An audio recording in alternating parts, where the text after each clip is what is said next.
in the vast district of Jiangzhou, more specifically on May 20th, 2024. In a dazzling, star-filled sky, we see something unfolding in the middle of the city. A purple, bright flash of cosmic energy falls upon the location, thus forming a portal known until now as the Spatial Rift. The rift expands, and within seconds, we see a massive squad of heroes called Engage preparing for the attack, and an intense battle begins. On the other side, several wolves appear, who in a short time, thanks to Engage, are easily defeated.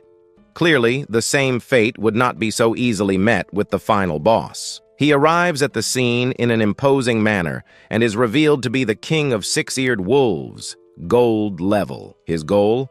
To wipe out the human race. And at first glance, it seemed quite easy for him to the point of defeating some superhumans with ease. The wolf wastes no time and charges at the next opponent, continuing to defeat them one by one without any effort. On the other side, we see a completely terrified Engage now realizing it's a superior level portal they're not used to facing. Her face is pure fear, and the wolf seems to enjoy it since she's the next to be eliminated.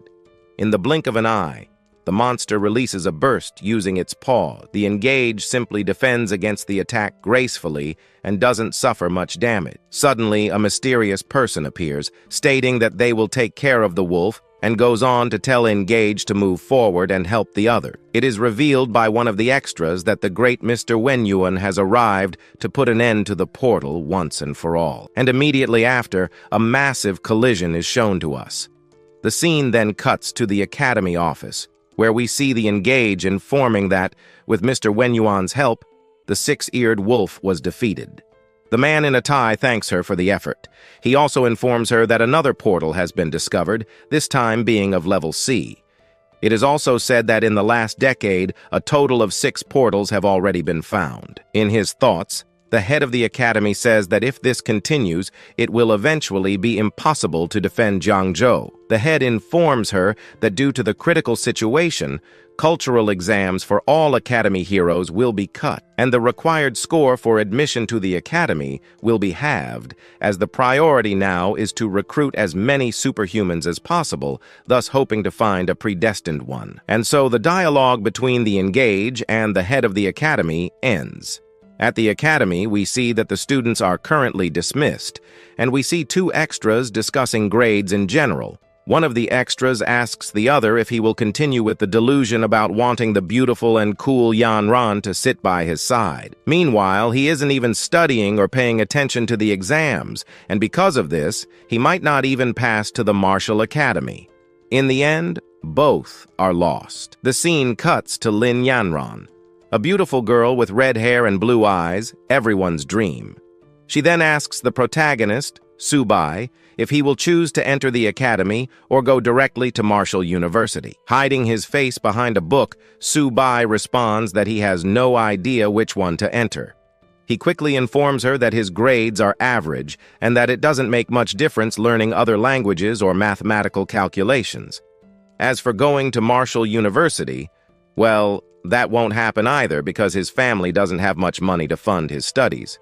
Besides, he also doesn't have any special abilities. Confused, Su Bai wonders which path he should take. It is soon revealed that he came from another world, and for some reason hasn't had any awakening of a special ability or the famous system. Still confused, he wonders if he truly came from another world or not. Since he hasn't had any abilities until now, why am I still here? Well, his thoughts are interrupted when Lin calls his name, telling him to go with her to the academy. Su Bai gets curious and decides to look in her direction. Lin reveals that there's a way for Su Bai to pass directly without worrying about exams and everything else. He then feels surprised and doesn't understand anything, to the point of shouting. Lin calls his attention, telling him to keep quiet. And after the protagonist's outburst, suddenly, a huge system appears in front of him, full of information about the protagonist.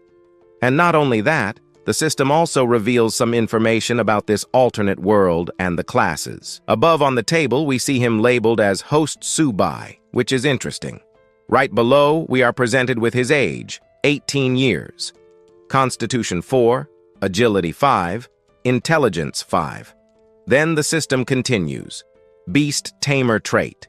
The host can make a contract with any life form as his domesticated beast. The system will automatically detect suitable beasts for contracting. Current domestication limit, 1. Evolution of talent. Contracted beasts can evolve infinitely. Their levels can surpass God-level limits. The beast's attributes and skills will be proportionally transferred to the host, with higher-level beasts providing a greater return. Then we are presented with the levels in prompt format. Prompt 1, Invasion of Countless Races, Global Crisis. Prompt 2, the levels currently known are Bronze, Silver, Gold, Common Platinum, Diamond, Lord level, King level, and God. Each level has the beginner, intermediate, and advanced stages. And after an extensive presentation about the basic workings of magic and hierarchy, Su Bai is left confused and wonders if that vast vision on two fronts would be his system. On the other hand, it seems Su Bai got lost in his thoughts, since Lin is left not understanding anything and asks what happened and why he is sweating so much. If everything is okay. As usual, the system is unique, meaning only our protagonist can see it. Returning to reality, Su Bai says everything is fine, and holding Lin's hand makes all the other Academy bystanders jealous.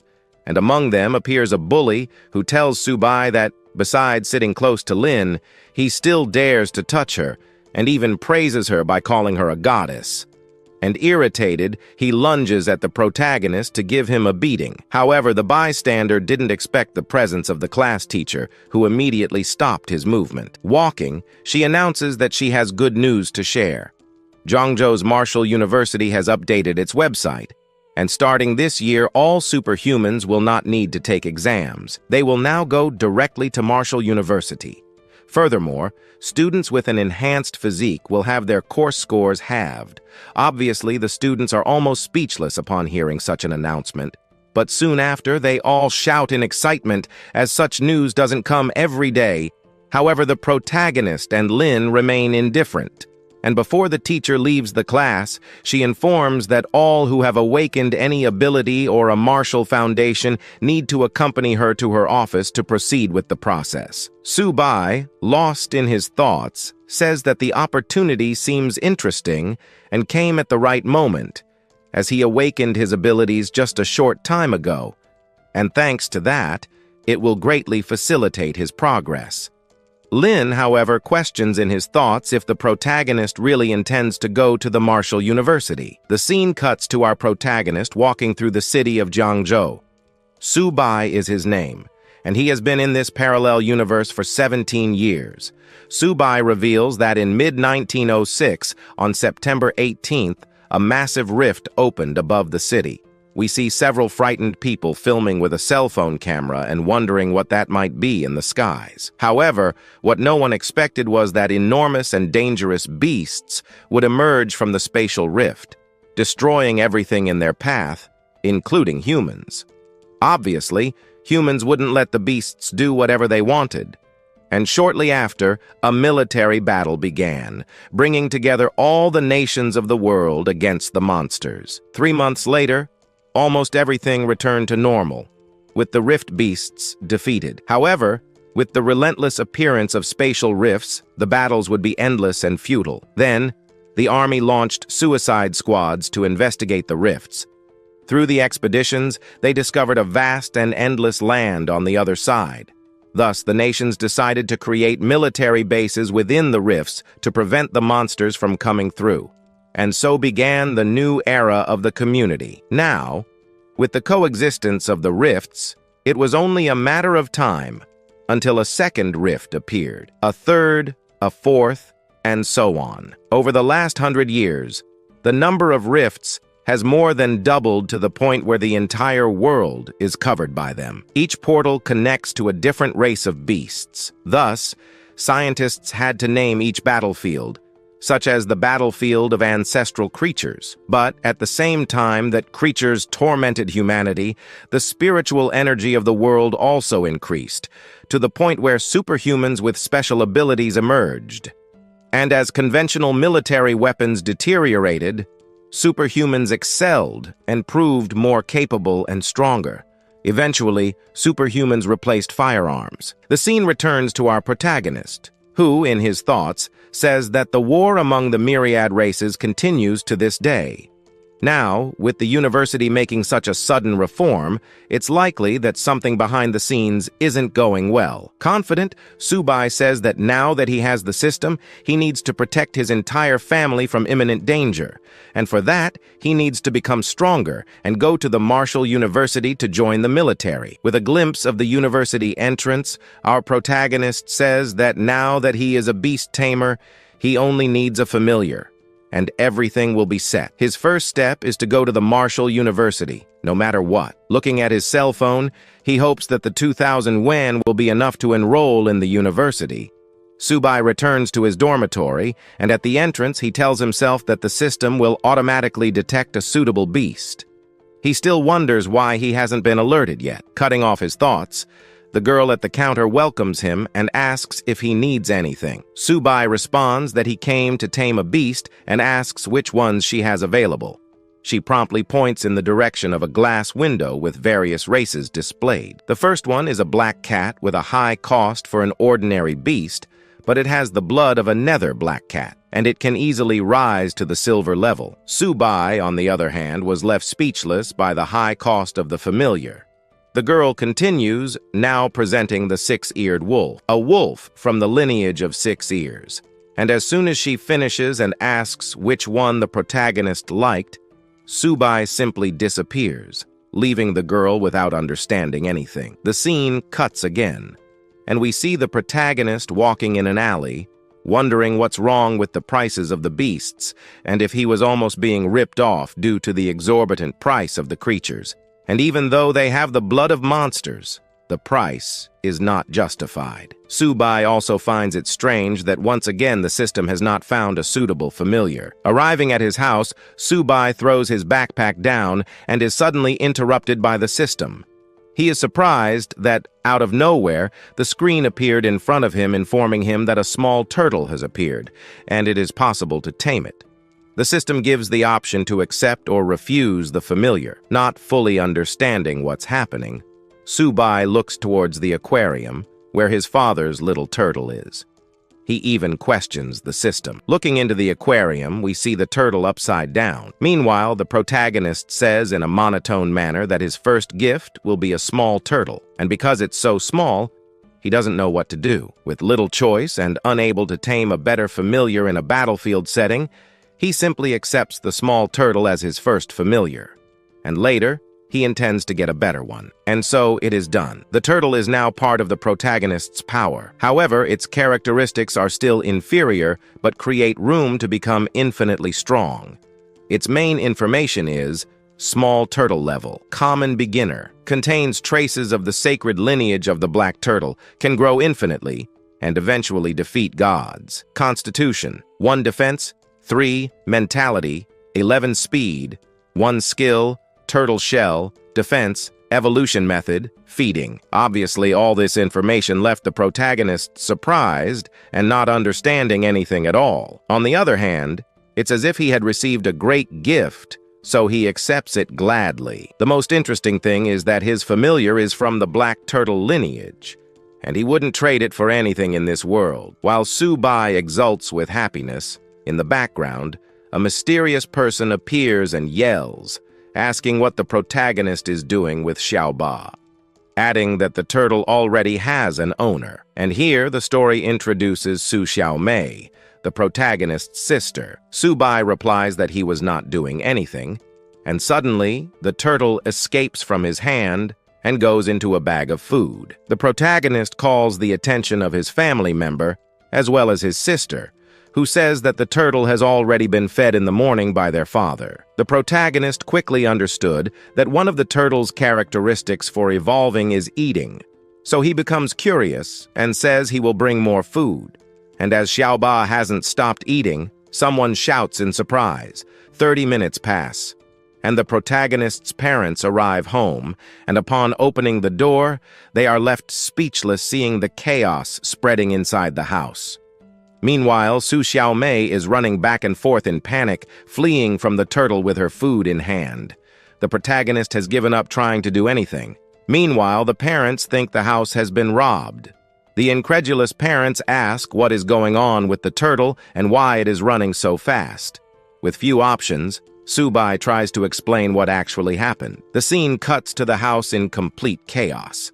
The protagonist is trying to clear his head, thinking to himself that his parents already have too much to deal with, and prefers not to mention anything regarding Su Bai. After a while, the turtle, now with a full belly, stops its feast to rest.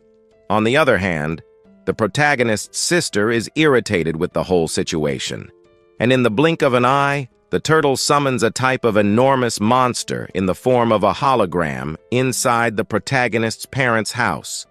And everyone is frozen, not understanding anything once again, while Su Bai says that the turtle has eaten enough and is about to evolve. Only now does he have a priority, so he goes to that pet shop. Now she sees our hero and wonders if he's there to buy something.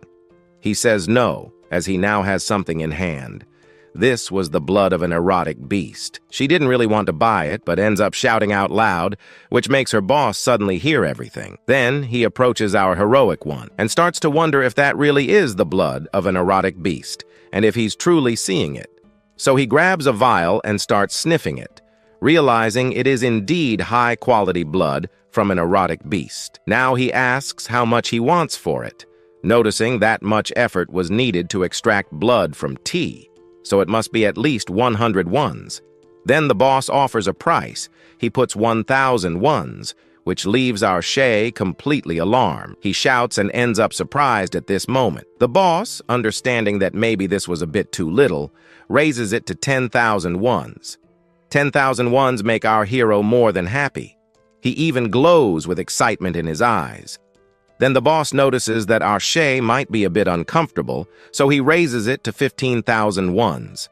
Now, seeing that amount of money, he couldn't believe that blood from an exotic beast could be worth such a high price, and this makes our hero smile. He agrees and ends up selling it to them. They then thank our hero, and our hero thanks him for buying that exotic blood at such an absurdly high price. Walking through the city, Su Bai says he had no idea of Su Bai's potential and that his blood would be worth so much. After having sold it for 15,000 yuan, the protagonist now has an almost endless source of extra income and will be able to make big deals. Still on his cell phone, Su Bai receives a call from the academy. The other side says it's Professor Lee. Lee then says that the academy results have just come out and that there's good news. Right afterward, the voice on the call intensifies, telling Su Bai to show up at the academy by the afternoon and not to be late. And out of nowhere, the phone begins to lose signal. The protagonist still tries to say something to Professor Lee, but it's already too late, so he misses out on hearing the good news. Suddenly, the system appears in front of him, alerting that there's not just one danger, but 3 around him. The protagonist is shocked to see the message and thinks to himself that it was only a matter of time before someone began to interrupt his plans. As he turns around, he faces 3 rather generic-looking thugs. They then say they've been keeping an eye on our protagonist and heard from the pet shop owner that he's carrying something of considerable value, and without further ado, they tell him to hand it over. Not wanting trouble, the protagonist just says he went to the pet shop to sell something, not to buy. Su Bai also thinks to himself about why he's so unlucky. The protagonist begins to gain confidence, saying that if only one of them is a primary warrior, he'll have a high chance of winning, and fear won't be a problem for now. One thug then approaches, mocking the protagonist, saying he only wants the money and nothing more.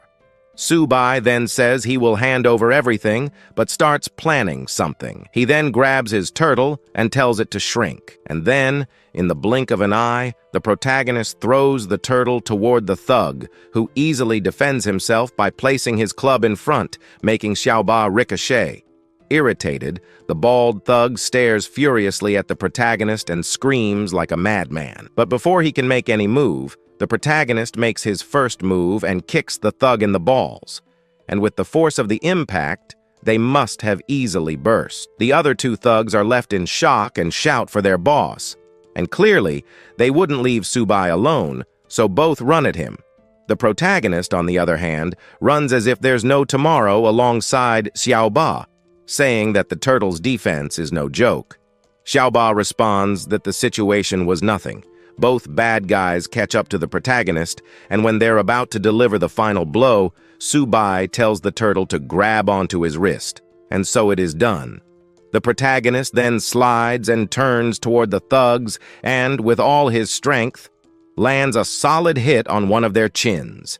The other simply slips and falls to the ground. After finishing off the thug with the club, Su Bai then drives the other's face into the ground. The scene cuts to the boss waking up from the impact, saying he will finish off the protagonist, but it was better for him to have stayed unconscious. Su Bai, seeing the big guy awake, grabs Su Bai by the hand and throws him with all his strength toward the extra, who hits him square in the face. This not only breaks some teeth, but also knocks him out cold.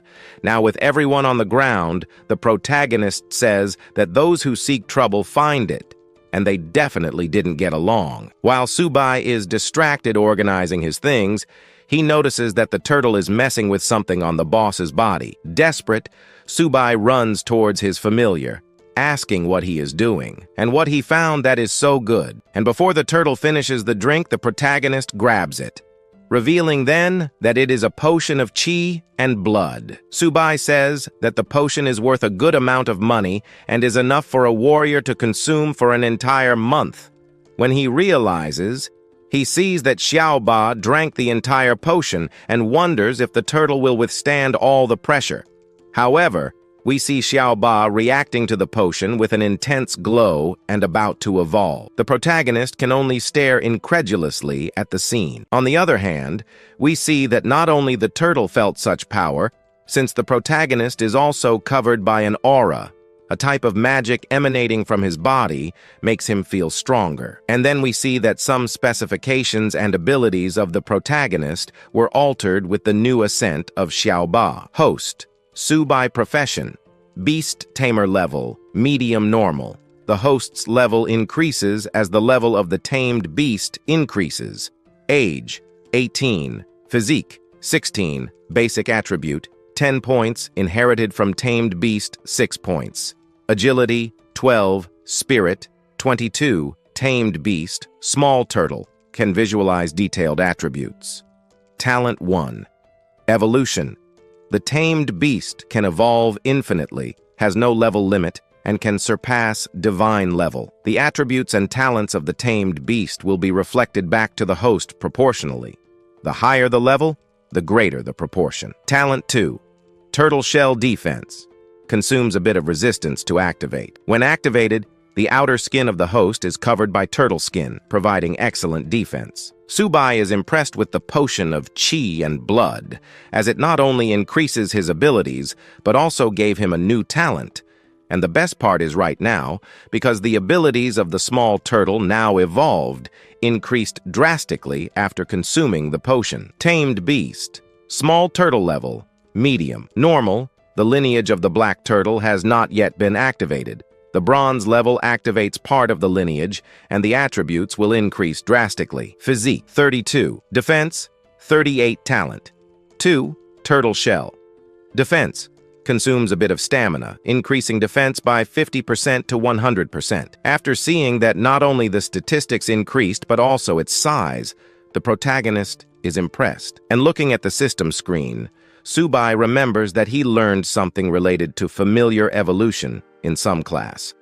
And even an exotic creature has an evolution cap, being level 30. In the background, we see Su Bai all happy, while the protagonist asks if without activation the turtle is already extremely strong. He then wonders what would happen if he activated it. Well, anyway, the protagonist's day so far has been full of problems, but is far from being the last, so he concludes by telling Su Bai that for today that's all, and that he has already eaten too much. The scene then cuts to the classroom of the academy, where we see the teacher saying that the results have been published, and the remaining students need to submit their applications.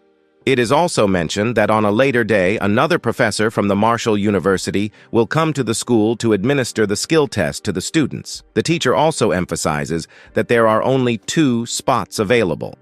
The scene cuts to Lin asking our protagonist if he has made up his mind, if he will apply for humanities or go straight to the Marshall University. With a determined expression, Su Bai replies that he will definitely go to the Marshall University and that he will do everything to secure the spot. Worried, Lin tells Su Bai to go with her to the Humanities Institute, adding that the Marshall University is dangerous because they take students to a real and dangerous battlefield.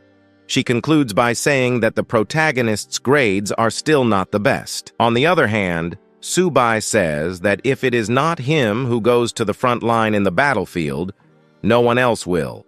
So he has to do this. Making a funny face, he stares at Lin and sincerely says that he will go to the battlefield to protect a certain someone. Lin, on the other hand, doubts and in her thoughts questions whether the protagonist refers to her when he says that he has someone to protect. The professor soon arrives at Lin and asks which one she will apply to. And with a gloomy expression of indifference, she just stays quiet for a moment. Meanwhile, Su Bai thinks that all this time, Lin has not trained her body for the frantic battlefield, nor even awakened a skill.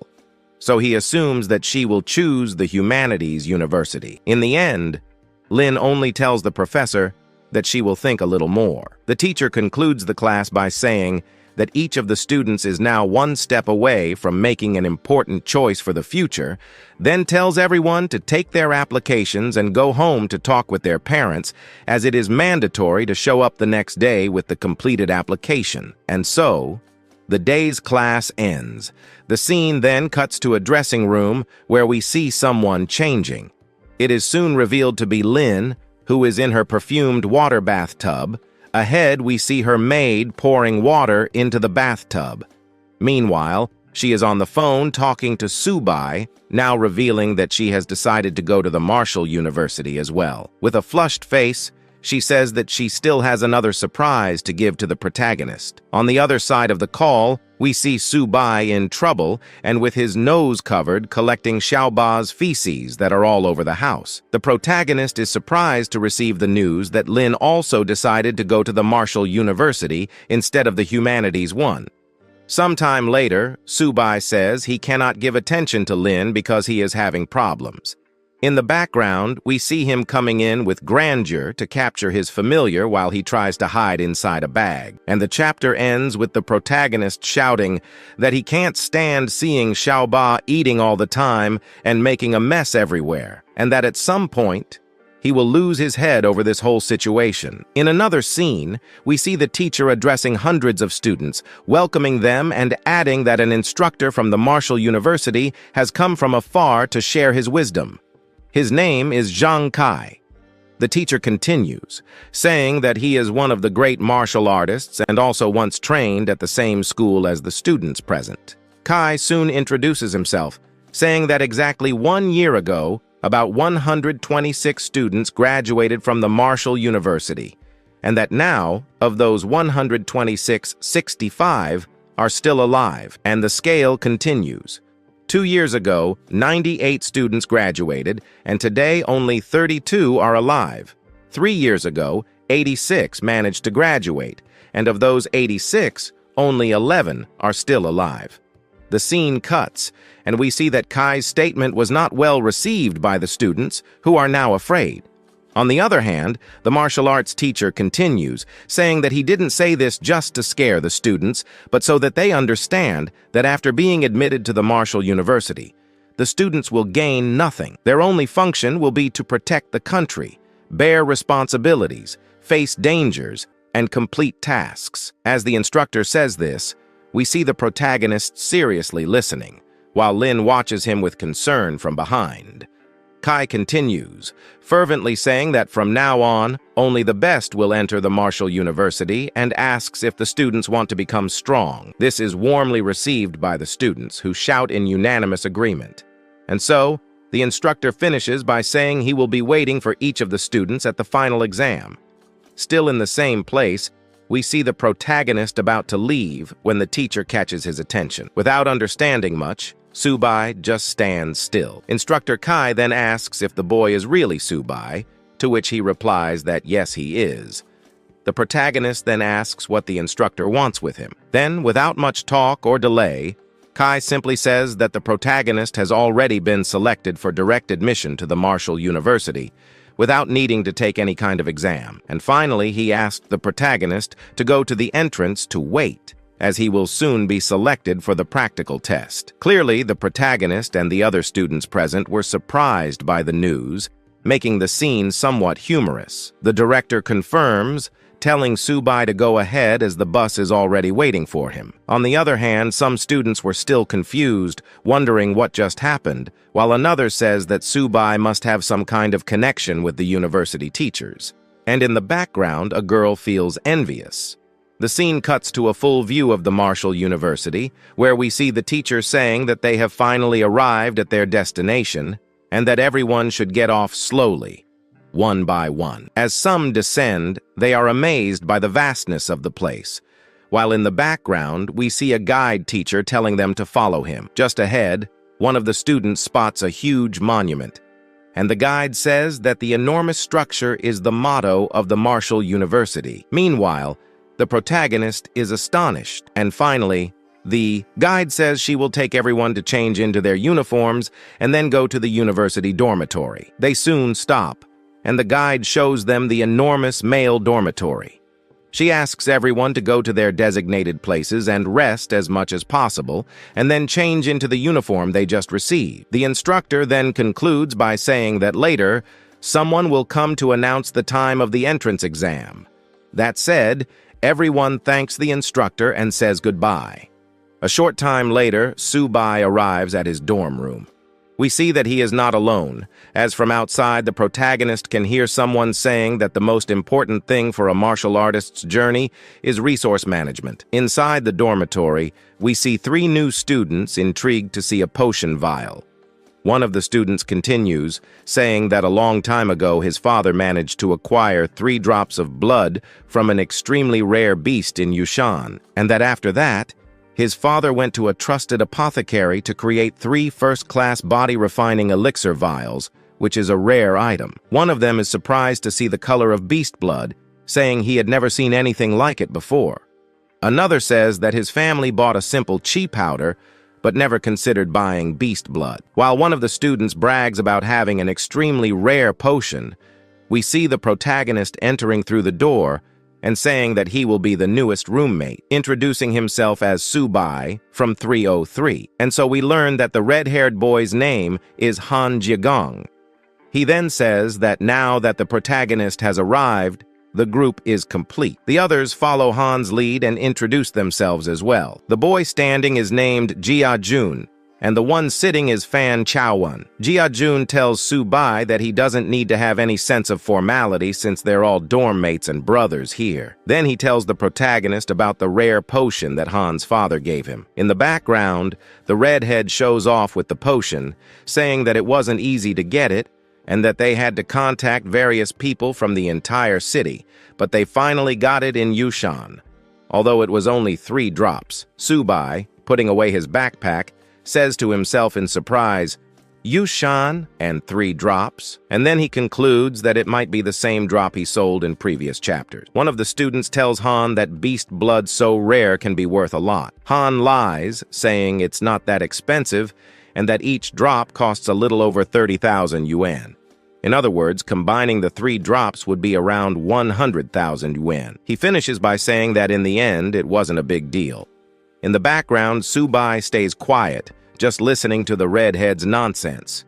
And now realizing the mistake he made, he says to himself that he sold it for only 30,000 yuan, and the seller profited almost 10 times more. He finishes, irritated with the damned middleman. Their attention is suddenly drawn by a mysterious girl who decided to appear at this school out of nowhere. Some even comment that if this person were to participate in the school's Most Beautiful Girls contest, they would vote for her. But since she is in the male dormitory, this guy wonders why she is here. Who was this girl looking for someone around here at this moment? This girl, approaching, ends up calling out for Su Bai.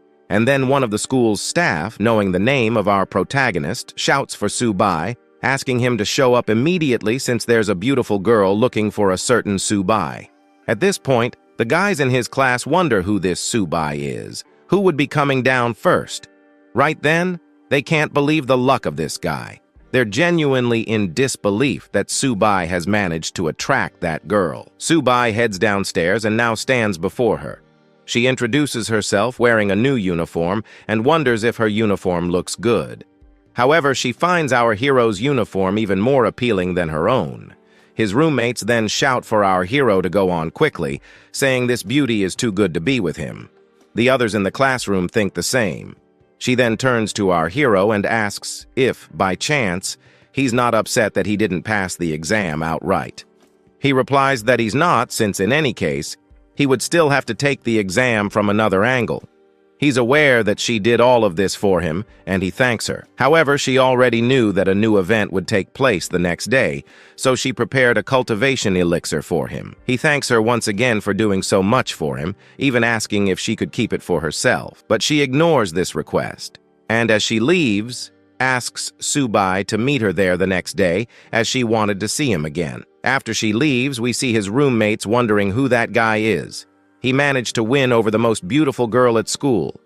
They wanted to have a personal chat with our hero, so they ask him to sit down for a bit since they wanted to learn more about that girl. Sitting down, he's asked who that girl really was.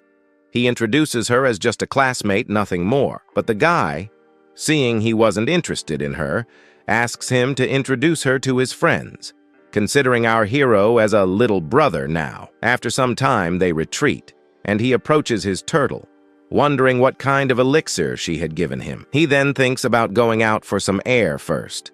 Meanwhile, elsewhere, we see our turtle, ready to take that portion. Our protagonist notices that it's a blood potion, which means he knows what needs to be done after drinking it. One thing is certain, after he takes this potion, he'll end up making a fair bit of money. Later that afternoon, his roommates take him to a very fancy restaurant. He wonders what this is all for, but they ignore his question.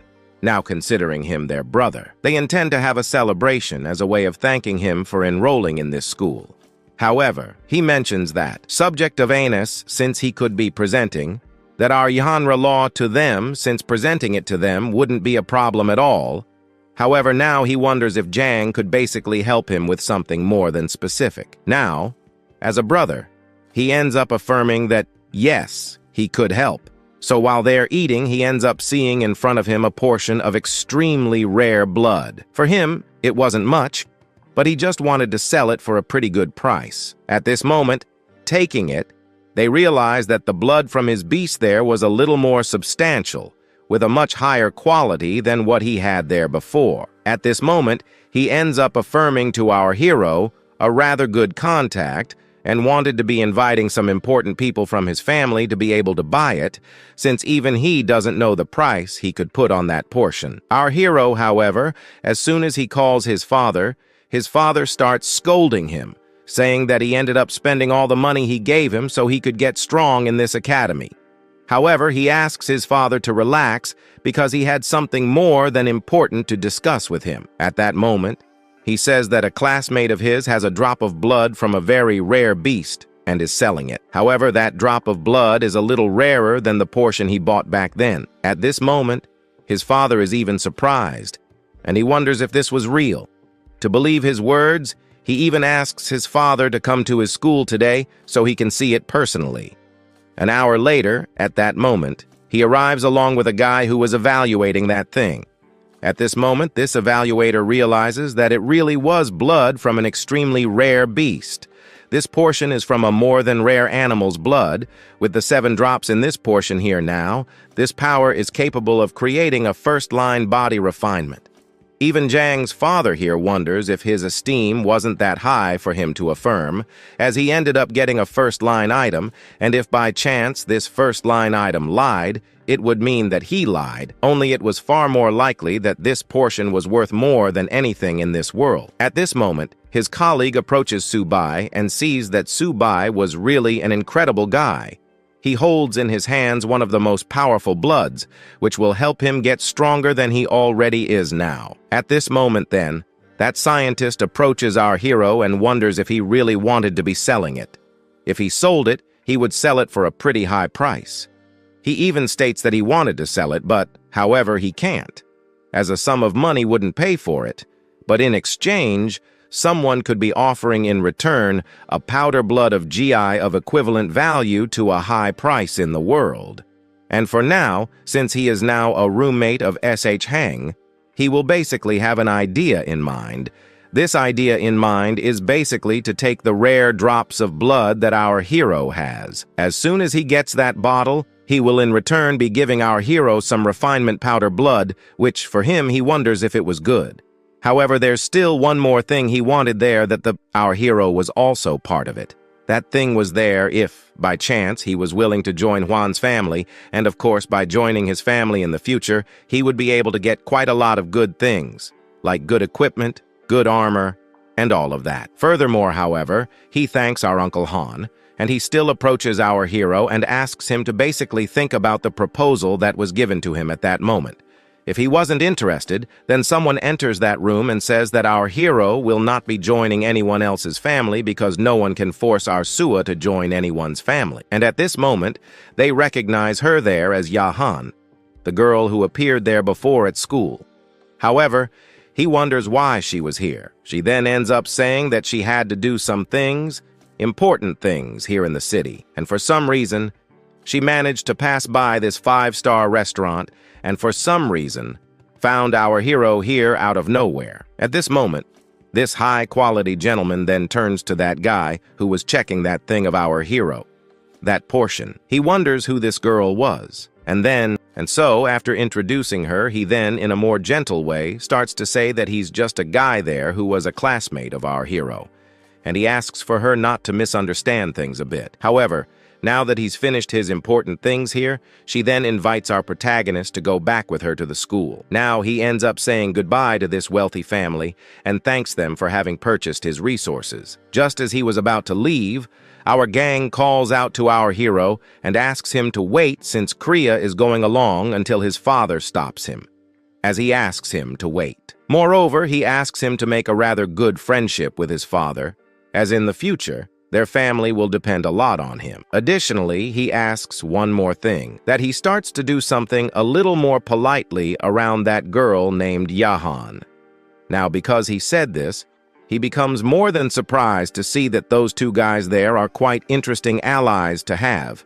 But here, the scene cuts to 2 days later, in a courtyard where we observe the whole group there, all prepared, because today they will be receiving special training. Since the place where the event will be taking place is the battlefield that has many races, when he says this, the students become a bit concerned because they will basically be going through dangerous situations there, until the principal asks them to relax, even the instructor asking them to relax, as they don't need to worry too much, since their safety is something they value most. So they ended up sending strong people over there to be killing the monsters that were in that region. He only asks one thing of the students, to come back alive. Now that he talked about it, we observe that goddess approaching our hero. She is happy to be in our protagonist's group. He even wonders if all of this wasn't planned, but they don't have much time to talk, as at that moment, a structure known as Lion Yan appears. At this moment, the guys kind of understand that this teacher will be an excellent teacher, if you know what I mean. At this moment, she will be giving these new students their first mission. Their first mission was simple. This first task was to be writing a will. Now, at that moment, they will only have 8 hours to hand it to her. Some didn't even want to deliver it, as if they handed it in, they would most likely lose the first name of their family. However, our girl approaches Chai and wonders if he had any plans. He doesn't have much to do, so he just says one thing to her, that he will basically be meeting her the next day. So then everyone ends up returning to their dormitory. At this moment, in the dormitory, his roommates invite our protagonist to go out a bit, as tonight would be a fun night. However, he has some important things to do, so he declines their proposal. And if he needs anything, it's just to call his brothers, as they would be coming back here. However, he approaches our turtle, and as he approaches, he sees that this turtle had a rather hard shell. However, after everyone leaves the dormitory, he turns to our turtle and sees that she was eating, which was good. However, he asks that, at least afterward, she thanks him in a better way. This way is just on the battlefield, where there, This turtle could demonstrate her real strength to help him a bit. At the moment, he also had some potions in hand, which means he could use this. However, the system appears congratulating our protagonist for seeing that now our turtle has become a common rank turtle. Now that our hero has used some refining blood powders, he noticed that Chawa's levels increased quite a lot, as the turtle's attribute increased considerably. This was interesting, so in the battlefield, Su Bai will have no difficulty in defending himself from monsters. Or, who knows, beasts. Now that our turtle got that extra boost, he wonders if our turtle was already ready to be fighting against powerful monsters. The next day, then, everyone gets ready, because now they were ready to be entering inside the portal. Now, at this moment, 2 gigantic portals appear in front of them, where they could be entering. At this moment, she approaches Su Bai and asks him to at least be a bit careful in the fight against the monsters, and already he asks to relax because he wouldn't get hurt, and then his teacher asks them to relax and just cross her portal. They end up entering. And as they enter, some are happy to already be in another dimension, while others are sad. But looking at the size of this territory, they are suddenly interrupted by our redhead, who asks everyone to shut up. Now she introduces these new students to the new commander standing in front, saying that new people have arrived for him to start training. Then he asks them to call him Deputy Commander, or just Sir. At this moment, his roommate approaches our hero and wonders what was so special about this Deputy Commander. Looking at him, he sees that he has a lot of grit on his face, meaning he has a lot of combat experience. However, the commander now asks them to start their first task, which is to clean up the battlefield. However, they only need to kill a few shadow cats that appeared there. By killing a shadow cat, they will be able to earn some points. With the points they gain from killing these types of cats, they can exchange them for a basic blood refinement powder. Now, having heard this, they are happy, understanding why people risk their lives in this battlefield to kill monsters because they gain many good things. However, the commander notices that his group here is happy now, so he asks them to follow him. Now that they have advanced, they realize that she will not only protect our hero, but also protect herself. However, at that moment, a guy ends up shouting, asking if he could get confirmation to open a gate so that the rookies could see the monsters and possibly fight against them, or see the damage that people had inflicted on the monsters. Now, after opening the gate, they pass through it. But upon passing through, our little redhead then asks her students to look at their deputy commander and act in the same way as he does and fight the monsters the same way as well, so they could at least gain points and good visibility in their eyes. At this moment, those who can't act and survive on this battlefield will be considered garbage and will be basically expelled from this best university in the world, and being expelled was not a good idea. Chapter 5 begins frenetically, a true battlefield between artillery and monsters.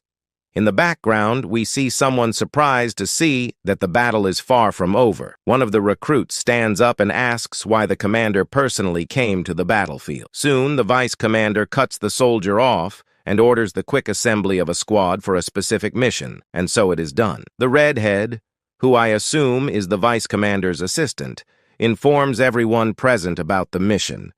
Basically, everyone will go to the military zone F269, a jungle where all beasts have already been eliminated.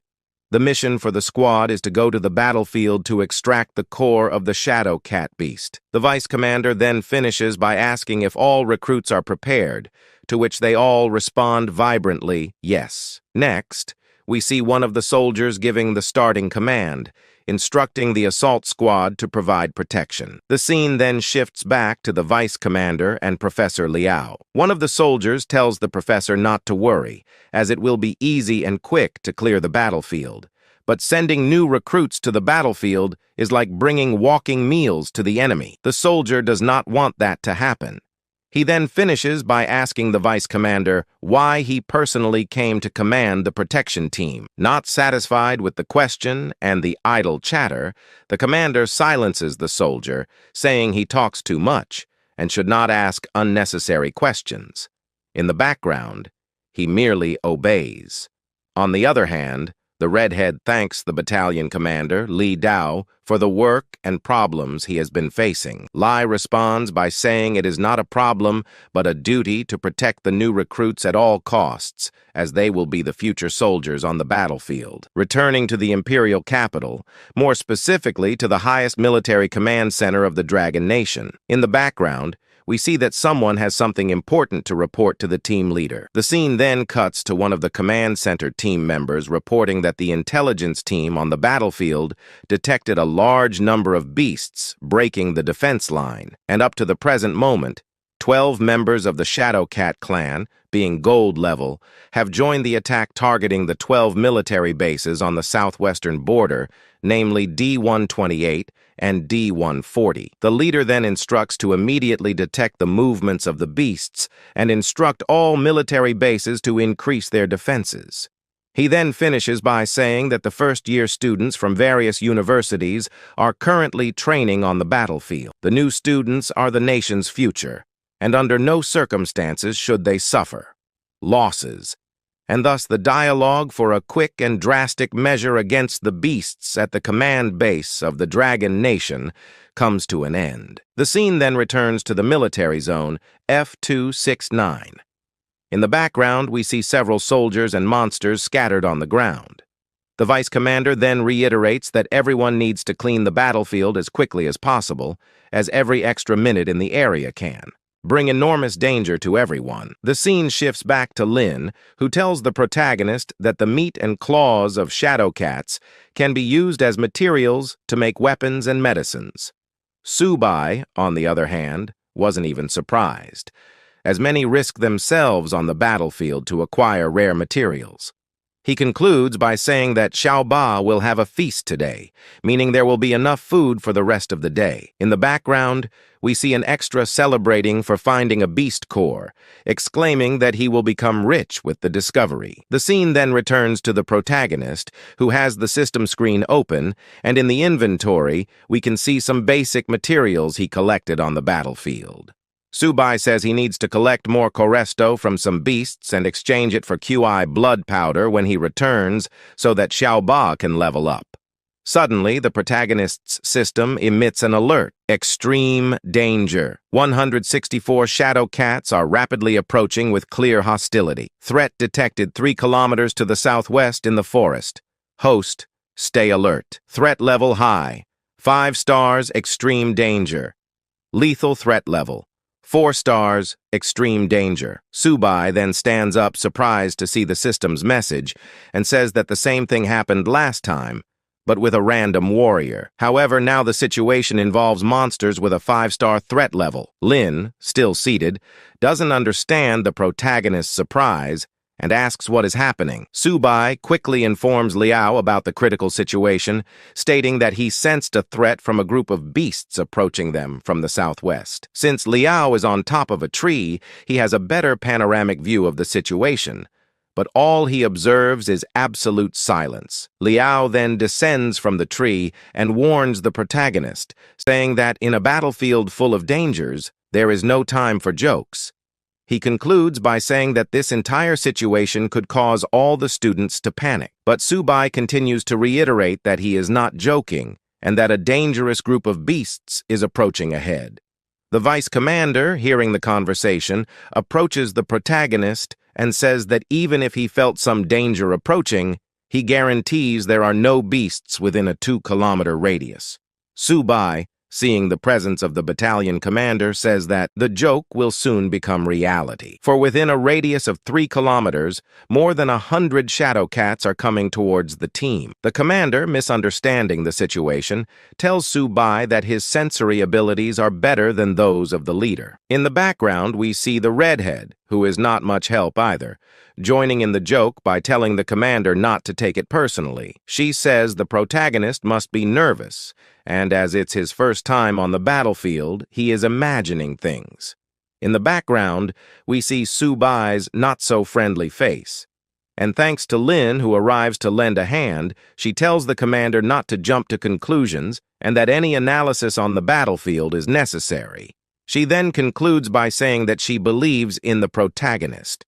Without further ado, Su Bai informs the entire team that beasts are approaching the area, adding that they should believe him because he is a beast tamer with a special sense. On the other hand, we see the redhead surprised to discover that the protagonist has abilities and asks how the school didn't register him earlier.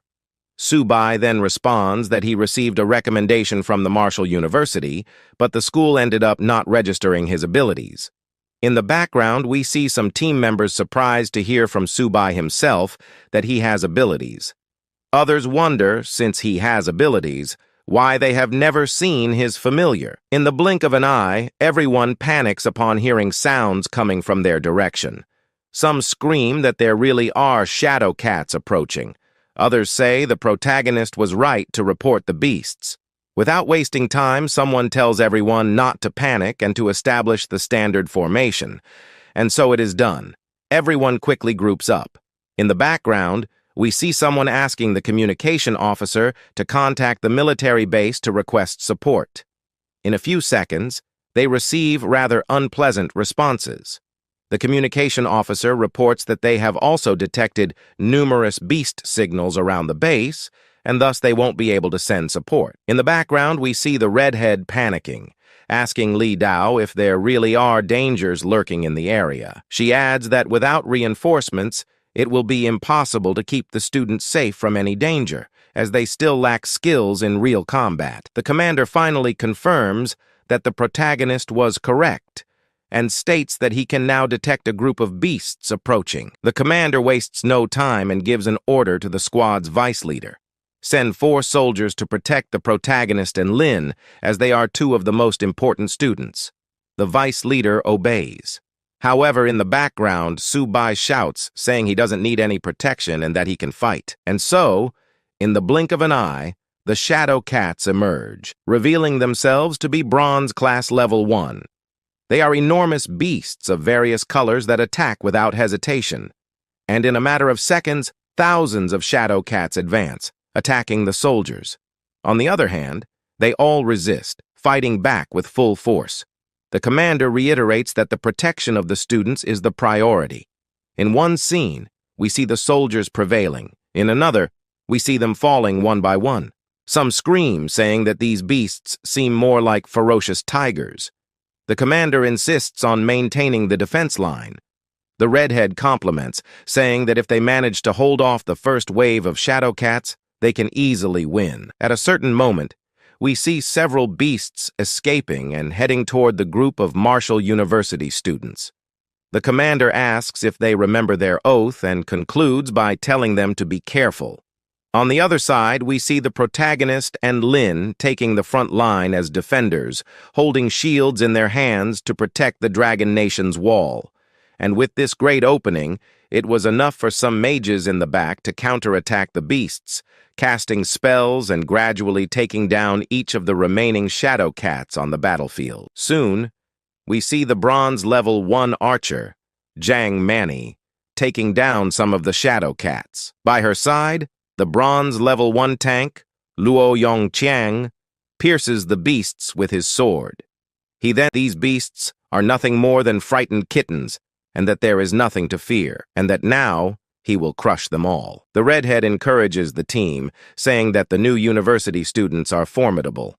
Among them are archer Jiang Mani and the great Luo Yongqiang. On the other hand, the protagonist feels somewhat inferior, realizing that there are so many strong students on the team while his weapon is just a turtle. And in a few seconds, the battle seems to come to an end, and all the beasts are eliminated. Thus, all the new students and soldiers celebrate the great victory, exalting one another. And as in any battlefield, no soldier can lower their guard. Soon, a thundering sound echoes through the forest toward the students. One of the students shouts, telling everyone to cover their ears. And looking into the forest, we see a massive silhouette slowly walking toward the squad. But the monster is soon identified as none other than the king of the shadow cats. And while the others are mere bronze levels, the king is silver, and its stats are superior in every aspect. We see its stats are species, king of the shadow cats level, intermediate silver, physical, 45, agility, 88, Mental strength, 43. The squad commander, upon seeing a high-level beast appear, goes into despair and, holding another beast by the neck, screams, asking how this is possible. Right after, he informs someone to contact the main base to request reinforcements immediately. Two other squad members waste no time and charge at the Shadow Cat King without hesitation. On the contrary, they want to prove that it is possible to defeat a beast even at a high level. Right behind them, another figure announces that they will distract the beast and provide support. The scene is incredible. The redhead in the background instructs both to retreat as quickly as possible, as it is impossible for them to defeat a silver-level beast. But it's too late. In just seconds, after a mere attack from the beast, both are defeated and thrown far away. With the fall of one of the squad's best members, the other's morale drops significantly. However, some still maintain high spirits. On the other hand, the redhead keeps ordering everyone to retreat. Meanwhile, the squad leader states that there's no time to think. Thus, all those armed with firearms open fire on the beast. Obviously, this does not work. On the contrary, it makes the beast even more bloodthirsty. In the blink of an eye, the Shadow Cat King fiercely charges at the students. In the background, only screams and cries for help can be heard, which for now will remain unanswered. Chapter 6. Chapter 6 begins in a completely expected and frantic manner.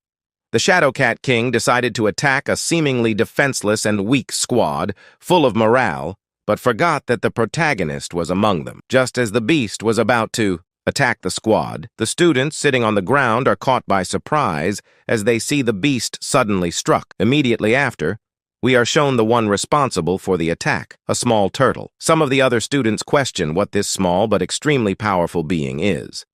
The redhead is also confused, but the student in the background notes that it closely resembles Su Bai's beast, Xiaoba. And so it is. The protagonist appears in the background, saying he enjoyed Xiaoba's glorious entrance, but adds that there's still room for improvement, as it was a bit strange. And both with a pose of warriors ready for battle, the protagonist says he is the beast tamer, Su Bai, and Xiaoba is his familiar. He then tells the students to take care of the smaller monsters because Su Bai and his familiar will put the king to sleep. Knocking down the king of cats with the turtle, that was impossible, but it became possible to bring down the king of cats. However, Suba doesn't have much time to stay here talking with this group. So he asks Shah to advance, and then descends with full force on this king of cats. Nevertheless, no one is surprised, as our protagonist has a turtle, and on top of that, the turtle is very fast. Meanwhile, the commander is surprised to see that our hero's turtle is facing a beast like that head-on. Suba's display of animals was indeed a bit different, so the commander turns to his group and asks everyone to attack the Cat King, since Suba had done the main job of distracting the Cat King. Thus, the group ends up obeying the order, attacking all the monsters around them. But at that moment, the King of Cats ends up grabbing our turtle. By capturing the turtle, he then comes up with the brilliant idea of scratching, destroying, and tearing apart Suba. However, when the Cat King thinks about doing this, his claws end up completely breaking. Shawa, on the ground, feels delighted and starts laughing at the Cat King's face. Meanwhile, the commander from afar widens his eyes in surprise, seeing that a creature of such an abnormal level managed to defend against one of the most powerful attacks of this Cat King. But the commander doesn't have time to stay shocked. He asks his group to protect him while he also deals with that Cat King. With that said, he advances toward the Cat King with the sword in his hand, heading directly for the Cat King's abdomen, as he knew that this might be its weak spot. Thus he prepares and asks for the Cat King to fall from the strike, hitting its back squarely. But even that wasn't enough to destroy or even injure the Cat King. As a result, the Cat King counterattacks the commander, throwing him backward. But even that wasn't enough to defeat him. He gets up and attempts another attack. At this moment, the commander is about to make his final strike, but already our hero asks Suba to use his ultimate move, the last and fastest attack he has. The group looks at Shawa and doesn't quite understand what he is trying to say. Looking closely, they notice that Suba's turtle was spinning steadily in one spot.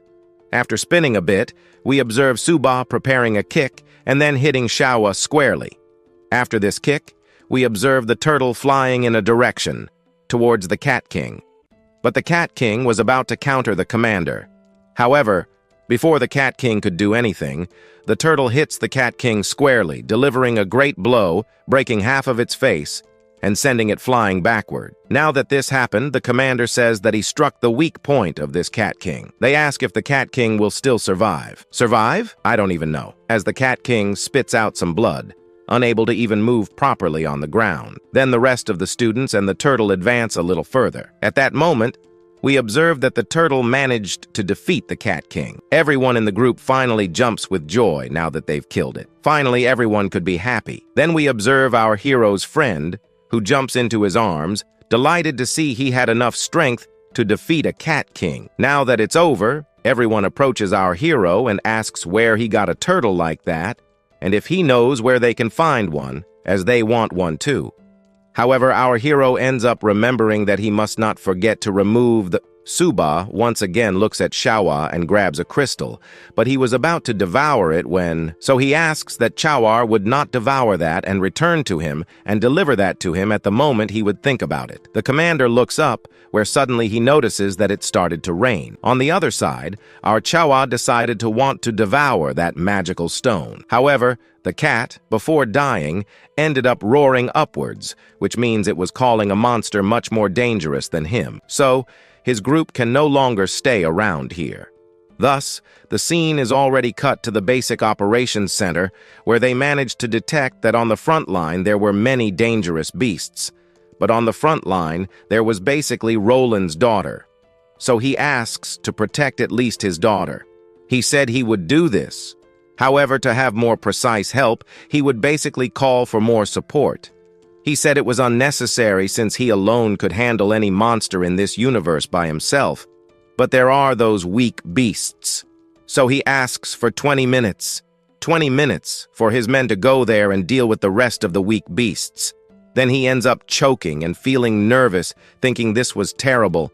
If Roland went mad, yangs of the dangerous monsters, he wouldn't even be able to handle it or find anyone in the world who could face a monster like that. On the battlefield, we then observe a dark cloud. Within that cloud, we then observe the monster saying that they were very stupid. Some do not understand why a beast like this had the possibility to speak like a human. So, this group asks their entire group to form protection and thus protect themselves from such danger that is advancing. Now that this monster has appeared, it approaches the creek. At this moment, it gets irritated to see that an inferior species was devouring and destroying this superior species. Out of nowhere, we then observe that this monster was actually devouring that king of cats.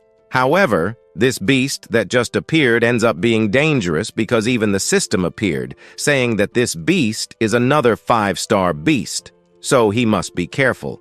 But now he discovers what beast this was. This was a golden-level beast.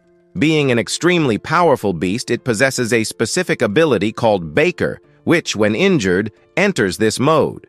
Then it uses all its power and attacks anyone and anything in its path. The students now give up on life. They see that not even the most powerful teacher in their classroom could stand against this monster. But at this moment, the commander asks them to run and seek help as quickly as possible and take the wounded along with them, as he will deal with this beast from here. However, he didn't have much time with it, as we observe that the golden-level beast quickly destroyed and knocked down that commander. Thus, we observe there that the beast was attacking the commander again. Sua, seeing this, asks Shupa to take care of protection. Then the turtle goes there, and at the moment that golden-level monster attacks the commander, the turtle steps in to protect the commander. However, it ended up pulling its paw back. Yet this time, the turtle could not defend itself so well since the claws of this monster were not broken like those of the Cat King. However, the turtle's defense was extremely high, but not enough to defend against this monster's claw, as minutes later, we observed that the turtle ended up being cut by the claw of this golden-level monster. The fallen commander shouts for Shalar to hold on a bit longer and wonders if he was really okay now, if he was really going to be okay. As soon as the turtle was wounded, at that moment, our hero also ends up being injured.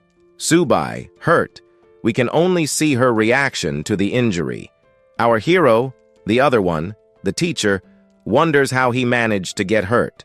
For that, the commander ends up answering that he is a tamer, and it is very likely that he made a direct connection with the turtle. But now that she approached, the teacher did not see any deep wounds or anything of the sort, but the system screen appeared to us, saying that our pet's current condition was critical, and for that, he needed to activate the tamer's talent. At that moment, he also informs his group that he was fine. As soon as he said he was fine, the teacher stands up since Su Bai was suffering at the hands of that supreme cat in front of her. So, for this, he asks everyone to help, to provide support. The other one said yes. Since Su Bai was giving her best, he also had to give his best. But it was a mistake to do this, as the cat even asks them to come forward. The request was made. They advance, the whole group. But at the moment, some shadows cross and run toward our hero's group. So Su Bai wouldn't be hurt even more. She jumps in front of the attack. With this, she wanted to take the entire attack. At that moment, something strange was about to happen. An odd aura appears. She is even surprised. The damage that our turtle had received just now had already been healed. At this moment, the turtle not only recovered from that damage, but also managed to reach bronze level. From this, the turtle gains new abilities. One of these is the turtle barrier, which can gather a good amount of aura for defense. Another is H, which can cover her entire body, increasing her attack by 100%, and both defense and damage increase by 200%. At this moment, a giant H emerges from our turtle.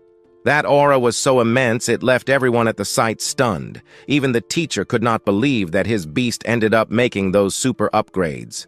The other one, the commander, only sees now that our Su Bai has an epic-level beast.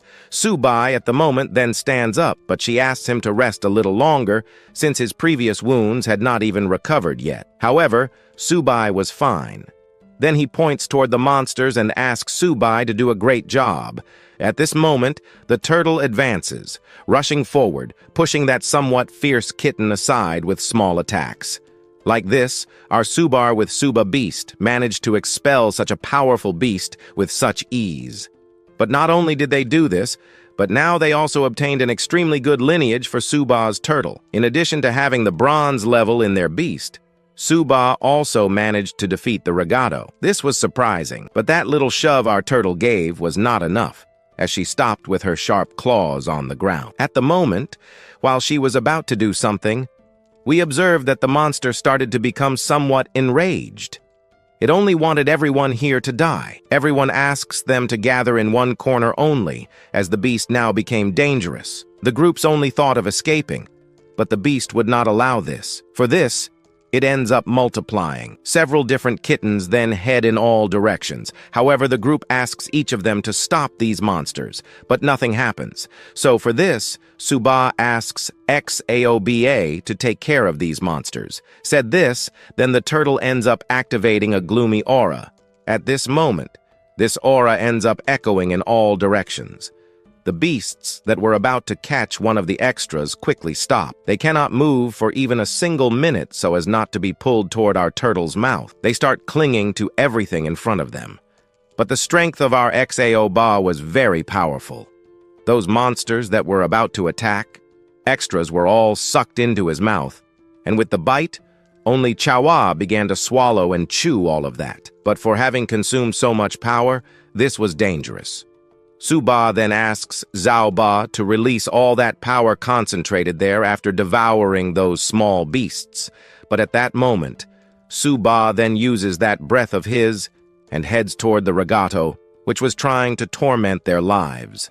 That energy was extremely powerful, so powerful that it was enough to completely destroy that king of the cats. After the destruction of that cat king, we then observe, in the middle of the forest, an unknown person jumping between the trees, but this person ended up arriving a little late. This is the same guard who was hired to protect that future wife, or rather girlfriend, of our protagonist. While staying in the background, just observing, they only watch the extras below pointing directions, asking to take care of the wounded, and also clean up the entire area to remove all the dangerous monsters that were around. At this moment, he advances and gets closer to the lady he was supposed to protect and asks if she is okay. She, completely safe and well, says she is fine. The guard is even curious about why she is here, but at the moment, the commander appears and ends up saying that his group had a tough battle against some monsters, and his squad cooperated only to make sure that the cats heading their way were defeated. But they managed to kill 800 cats from Neor, including several bronze-level monsters, one silver level, and another one of gold level. At the moment, some of the wounded were basically in danger, and now that it was all over, they were just taking care of the injured. This man ends up being a bit surprised to see that a gold-level creature appeared. He is happy to see that the commander's strength was indeed surprising, but he ends up telling him not to be so pleased with his victory, because if it was truly that gold-level beast, it wasn't him. Instead, it was Sa. He turns and asks if it was Sa who killed the king of the cats. He says it was yes. With his effort alongside Su Bai, they managed to defeat that gold-level beast. The man who saw Su Bai's potential wastes no time and wonders that upon finishing his time studying at this school, if Su Bai continues, it's very likely that he will become a very powerful and important person in this university. However, Su Bai still does not know what his decision will be. At this moment, the commander appears, telling this man that the entire area here has been cleaned up. Then he asks for instructions, and he only asks everyone to return to the base. Agreeing, they return to the base. Some portals then appear, but outside, there were many people interested in knowing what happened to the heroes. While everyone was leaving in the background, we observe the commander and the teachers happy with the new students who accomplished this feat. One of these students was Sa, who, with the training he has in mind, could make Su Bai one of the most powerful people in this university, but also with training, he could make him the most powerful in the world. Now that everyone returned, Sa is overjoyed along with his future girlfriend. But at this moment, looking ahead, everyone then ends up sort of showing their faces, saying that now that the heroes have returned, they welcome them for coming back healthy and alive for everyone to see. However, the one who ended up considering himself the hero ends up placing his hand on his head and says, "Hero? Me? Not no. Who is a true hero was Su Bai, because without Su Bai in this fight, it is very likely that they would not have returned alive. Some are even happy to see that they still returned, but returned alive. Now that they are back, one of the teachers approaches our hero and sees that he was literally a hero and perhaps will become the most powerful hero of this university. And besides that, he may not only become the strongest, but also might be entering history. However, our protagonist is not interested in that. He is interested in going back home, taking that cold shower and sleeping a little. So, we return to the dormitory, where we see his colleagues chatting, saying that today the bed feels a bit softer, as if it were giving them VIP treatment. They even think it might be because of his hard-working day, but another says no, as his small tasks wouldn't be exchanged for something as valuable as what they are experiencing here now. Then he gets up and asks Su Bai if, by any chance, he knows where he bought a turtle like that. He might be interested in buying one, seeing as our Su Bai was so solitary. It was also cute to see a little creature like him. However, Su Bai, on the other hand, only saw this new thing he was about to buy as an achievement. Perhaps this would be like conquering a 10 out of 10. But at this moment, while sleeping, they end up hearing someone knocking on the door. Our little red one then gets up and wonders who was knocking on the door at this hour. Opening the door, he is surprised. They had only come here to deliver some important things for a certain person, as this was made specifically for a special person. This was our Sunday. They had just come to deliver some impressive things for him. Opening the door, they enter. As they enter, the interested parties, I mean the girls, end up wondering who Su Bai was. But at this moment, looking fixedly at a bed, another from the back explains that this was Su Bai's bed, but he wasn't here at the moment. Now that Su Bai wasn't here anymore, they get irritated and then say that he took so long. He could have just said that Su Bai wasn't in the room, and since Su Bai was no longer here, they were going to take away their breakfast. Besides, Now Su Bai has become a very famous person in this school.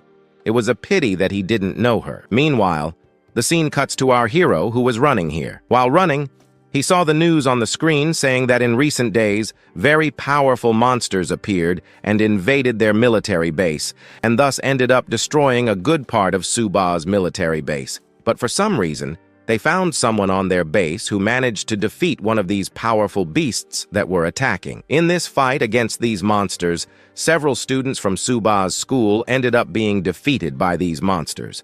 But even so, this Jew university fought fiercely against the monsters. And yet, one of these bronze-level monsters and one gold-level one, among other powerful beasts, were defeated by a single person. This person was Soar. He quickly managed to clear the front line of the monsters, and by achieving such a feat, he ended up being noticed by several important people in this world. And not only that, but the Zenzu school also gained a bit more recognition than it already had. And now, some of the commanders finally decided they want to be delivering to these students who fought against the monsters some gold medals, but this commander will be delivering to a certain person first.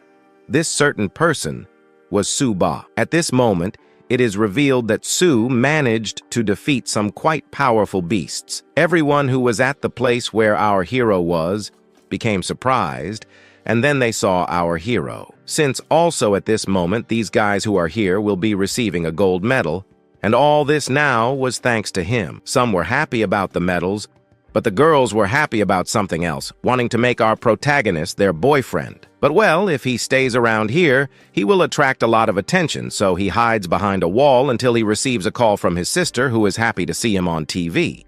Meanwhile, his parents and his mother just want him to return so he can arrive and receive congratulations firsthand. But he said he wasn't in the mood at the moment. However, his parents and his mother somehow even managed to arrange a relationship for our hero.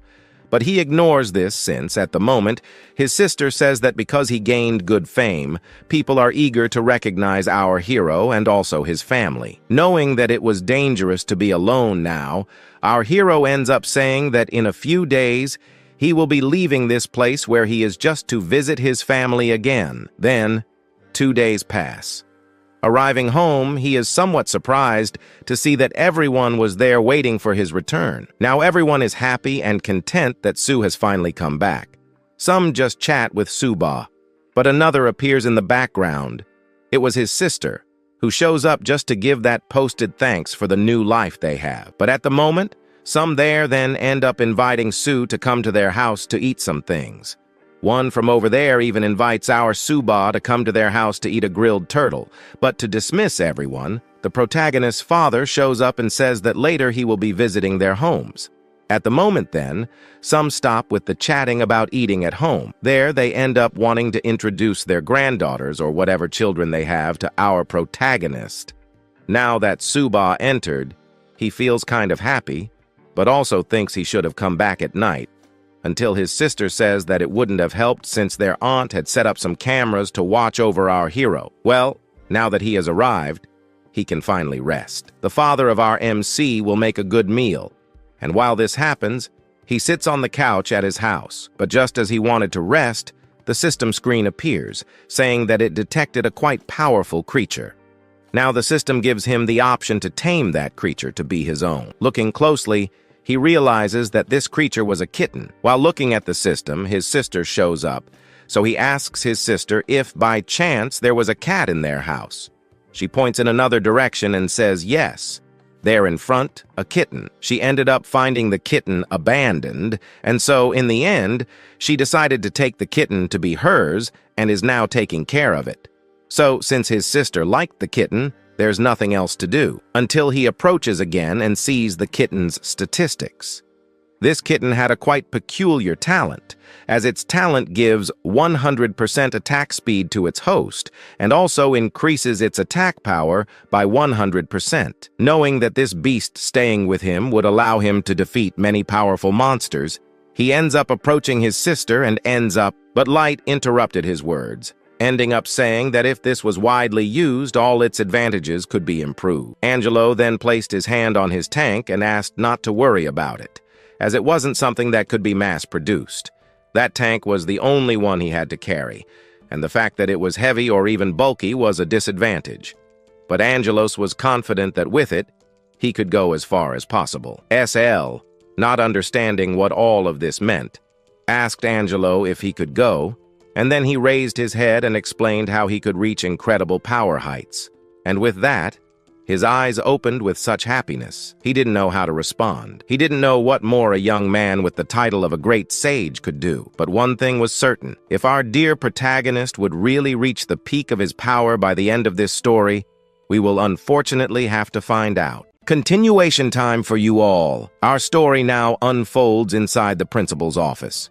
The principal congratulates our protagonist for the honor of having defeated those powerful monsters, and as a result, they managed to achieve a much higher rank in their military base. Because of this, the school decided to reward our hero. The principal then asks Su Bai to choose whatever he wants. Su Bai thanks the principal for his kindness, and he even heard rumors that the principal was a genuinely nice person. However, Su Bai also knew that the principal had a reputation for making things harder for others. Knowing that asking for food for his team would be difficult, Su Bai says he doesn't want to cause too much trouble for the school or drive it into bankruptcy. But since the principal insists, our protagonist doesn't refuse. He boldly requests 100 gold-level beast cores. At that moment, the principal's jaw drops, and sweat appears on his face. 100 gold-level beast cores? That was impossible. The principal explains that even if he broke countless bones trying, he could never manage to get those 100 gold cores. He even suggests that Su Bai choose the position of principal as a reward instead. Su Bai, realizing the principal's struggle, decides to lower his request to 50 silver-level beast cores. The principal, now understanding the situation he's in, remarks that Su Bai did something that a human normally wouldn't do, something as powerful as protecting the weak. Indeed, what Su Bai had done most was to protect the weaker students so they wouldn't perish on the battlefield. The principal, however, reiterates that even 50 silver-level beast cores are far too much and urges Su Bai to choose something else, pointing out that the level Su Bai had just reached by defeating those beasts wasn't enough to warrant such a reward. Nevertheless, the principal assures Su Bai that he could achieve such things in the future. Our protagonist, however, knows the principal is hard to convince, so he reduces his request to 50 silver-level beast cores. The principal, sensing the difficulty, praises Su Bai's humanity, but insists on lowering the reward. Finally, after a long negotiation, the principal offers Su Bai 15 bronze-level beast cores, stating that this is the highest number he's willing to provide. It's a take-it-or-leave-it deal. After a tense back and forth, Su Bai reluctantly accepts, realizing the principal is far from foolish. Though Su Bai didn't get exactly what he wanted, he sees that the principal knows how to play his cards. After handing over the agreed-upon reward, the principal reveals something important. Su Bai has been selected by the school to represent the first-year students in the 100 Schools event. Su Bai is confused as to why he, of all people, was chosen for this prestigious competition. It then dawns on him why the principal had been acting so amicably earlier. However, the principal quickly denies being nice, explaining that Su Bai's role as a student is to participate in events like these to bring more credibility to their school. Additionally, the school would gain valuable resources from the event, which could benefit Su Bai as well. The principal warns that many people will be competing in the 100 Schools event, and the odds of someone like Su Bai making it to the final stage are slim. However, the director, the cowardly student then, will be participating in the event the next day. He will basically be in his room the day before, so he asks him to go to his room to rest, since nowadays it was basically difficult. They brought experienced students and many geniuses to their school. But at this moment, he realizes that the principal was, as the rumors said, literally an old fox that hunts its prey until it can no longer escape. The next day, in the courtyard, he ends up affirming that the school event happens only once a year, although a certain principal hadn't invested more in it. They end up putting their trust in the idea that if he went to this event and gave it greater credibility, more good investments would come to the school and the students. Meanwhile, they make a roll call, but we don't care much about the roll call. After that, someone comments that they are basically being wronged because we notice that they were one of the first schools. However, even being one of the first, they don't receive the rightful credit. The girl even said she heard rumors that their school has a very low ranking, but then they continue to call the students, calling Su Bai. After everyone was called, the principal ends up affirming that everyone is here. Then he ends up saying that he will now present the students who will be representatives. So he asks the representatives to come forward, but this year, there will be something different. There won't just be 2 representatives. There will now be a leader, and this leader will be Su Bai. As soon as he says this name, the 2 guys look at our protagonist and can't believe it. Then one of them goes to confront the chubby one, saying that a certain guy there and another one were more experienced in this group, and there's no way to make our protagonist the leader of this group. They basically can't do anything anymore because the principal even affirmed there that Su Bai was chosen by the higher-ups, and it couldn't be changed anymore.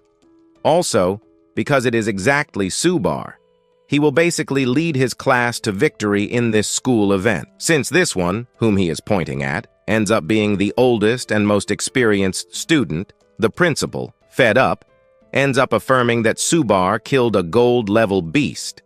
And if by chance they wanted to change the leader, it would basically mean someone there had to kill a gold-level beast. Even so, after hearing this, someone says, "I don't believe it. How did Su Bai kill a gold-level beast? This could be a trap he set up." Another one who ends up overhearing the conversation steps in, saying that it's true, there's no way Su Bai could have defeated such a powerful beast. Then he challenges our protagonist to a fight. But to satisfy these guys' thirst for a fight, he ends up affirming that they were right. Maybe the old man up front is crazy for having chosen him as the team leader. Meanwhile, the old man kept moving forward, while Su Bai wondered if the old man was trying to make him the target of the entire school. In the meantime, he affirms that 20 days will be enough for him to rest and prepare. While Su Bai was running, seeing that he couldn't stay there, the guys were surprised by his speed. After escaping completely and successfully, they couldn't believe how Su Bai managed to defeat a gold-level beast. "You're such a coward!" But the one who saw all this ends up affirming that sooner or later he will be calling him for a fight. Meanwhile, elsewhere, already at the university, he ends up taking those 15 bronze-level beast cores out of his bag. He saw that the old man kept his word, and now this is for our Shar reached the next level. And as he placed food in the bowl at the moment he was about to eat, the white kitten ended up getting in the way to eat as well. However, Shar asked him to wait, and while waiting, he placed another bowl beside it with his meal. At that moment, he noticed that the little white kitten had a very low level, so he gave the kitten a purified blood essence. However, this left the turtle a little disappointed since she wanted some as well. But by giving this to the turtle too, Shar would be helping her significantly. Yet, he felt sad, seeing that a single bite the turtle took cost him a few million coins from his account. So he ended up placing silver-level beast cores in the bowls for both the kitten and the turtle. At that moment, the turtle and the white kitten seemed to approve of the meal, saying it was marvelous. However, it was the turtle who started eating first, and upon doing so, she began evolving. A bright, intense light emerged, but something else happened. Tremors spread everywhere, startling the students at the school, who asked what had just happened. At that moment, after giving those pills, the system appeared, announcing that the turtle had leveled up. She gained a new talent. The first was the Mystic Barrier, which creates a defensive shield with the power of Xuan, increasing defense by 500%. The second talent, Spirit Pressure, consumes a bit of energy to enhance Xuan's energy, increasing attack power by 200% and defense by 300%. Our Shar didn't gain many stats or abilities, but this was already enough for him. Looking at the little white kitten, however, Shar saw that it had gained some new abilities. One of these was Claw Strike, which when activated consumes a bit of energy to increase attack speed by 100%. The second ability, Bloodlust, is activated by consumption, increasing resistance, and boosting attack power by 100%. It also amplifies critical hits by 500%, causing much more severe injuries to opponents. At this point, Char crouched down, saying that both had leveled up, and beyond that, the white kitten now had exceptional speed, granting it considerable advantages in certain events. At that moment, the protagonist looked at the system screen, showing the excellent talents these little creatures had acquired. He realized now that he should showcase these new, amazing companions. A new event was approaching, a competition involving 100 schools. Our story then continues with our protagonist the next day in the library. As soon as he arrives, he is amazed by its size. The owner of the place, overhearing this, mentions that this is indeed the oldest library in the school, meaning that everything within it is first-hand knowledge. At the moment, our hero was searching for books on tamers. The owner pointed him in the direction where such books were located, and he advanced, finding a section filled with them. He had initially thought there was only one book on tamers, but realizing there were many, he assumed it would take him a long time to go through them. However, he found one titled Lo Fan. He even thought he had heard that name somewhere before. As he began reading, he discovered that heaven and earth had essentially merged into one, transforming half of it into a soul, enabling beasts to rise above the rest. He continued reading this fascinating story, but then started walking in another direction, eventually coming across the same group that had previously disagreed with the protagonist about their leader. Recognizing our hero, but another says there that they shouldn't be paying attention to this loser because being a tamer in this world wasn't such a good thing. Well, they are here in front, while he stands with his mouth open at this Lo Fan for having created several new abilities. For instance, he created 3 abilities from legendary beasts, and these abilities ended up turning weak beasts into legendary ones. But at that moment, he realized he was stronger and even fought against some beasts at the beginning of an invasion. However, in the end, he was overwhelmed by the number of beasts that came, and eventually, he ended up dying. Still, he needed to see what was happening in this book. Suddenly, the book began to float, and a light emanated from it. At that moment, he wondered what was happening or why the book's energy was flowing into his body. After some time, he went to the library, where he asked this woman here to lend some books to our protagonist. But as soon as she saw this book, she was surprised to see that it basically didn't have a label. She then thought about destroying the book because, to her, books that served no purpose were worthless. She started trying to tear the book apart to end it, but after exhausting her attempts, she tried to open it, yet it wouldn't open. This was surprising, as just a moment ago he had been reading the book. Then, as it was placed in his hands, he opened it effortlessly. She even thought that this book might be damaged. She eventually decided to lend him the book without any issues. After taking the book, he simply thanked her and left. However, after some time, she ended up calling a certain person and mentioned that the book left on the shelf had somehow been opened by him. She even affirmed that yes, she had seen it with her own eyes. Then the director didn't need to worry anymore, which was a very good thing. Meanwhile, after some time, he felt happy because the person Lo Fan had been waiting for finally appeared after 100 years.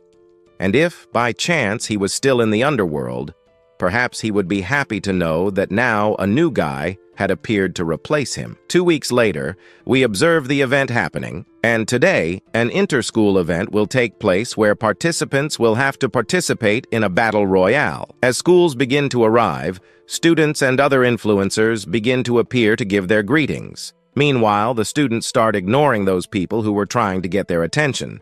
Even though they were trying to attract attention, it didn't work. They simply ignored them. After that, in good time, we observe the scene cutting to another location, already at the main event, where many people were basically looking at an empty field. Then we cut to another scene, where we find the group of our hero. They were worried because Su Bai hadn't appeared. Some even said he had given up, but not really, as he appeared at the last minute. Right then, the teacher, looking at him, already noticed that something had changed in our protagonist. even in such a short time. So the teacher approached him and said she would start organizing some things, otherwise the event would happen, and they would be unprepared. But he told her not to worry so much about it. Meanwhile, on the screen, a guy commented that these days, some powerful beasts appeared which took several students from his school or nearby universities, either drying up or even dying. Thus, in the end, they gathered the best school to try and discover which school was the strongest, designed so that later they can be putting these better guys out on the battlefield to get revenge on those beasts, as soon as the entire population watching gives up. It's madness. But today, a different event will be happening compared to the others. Today, there will be a team event where 5 people from your team can be chosen.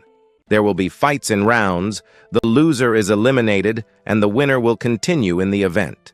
Now that the basic information has been given to start participating in the events, they just ask for everyone to show up. Meanwhile, the director approaches the group of our hero, asking if he has already planned his strategy.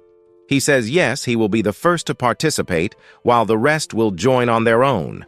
However, his group disagrees, saying they basically needed to organize a better strategy because if he goes first and loses, it will be a huge embarrassment for their university.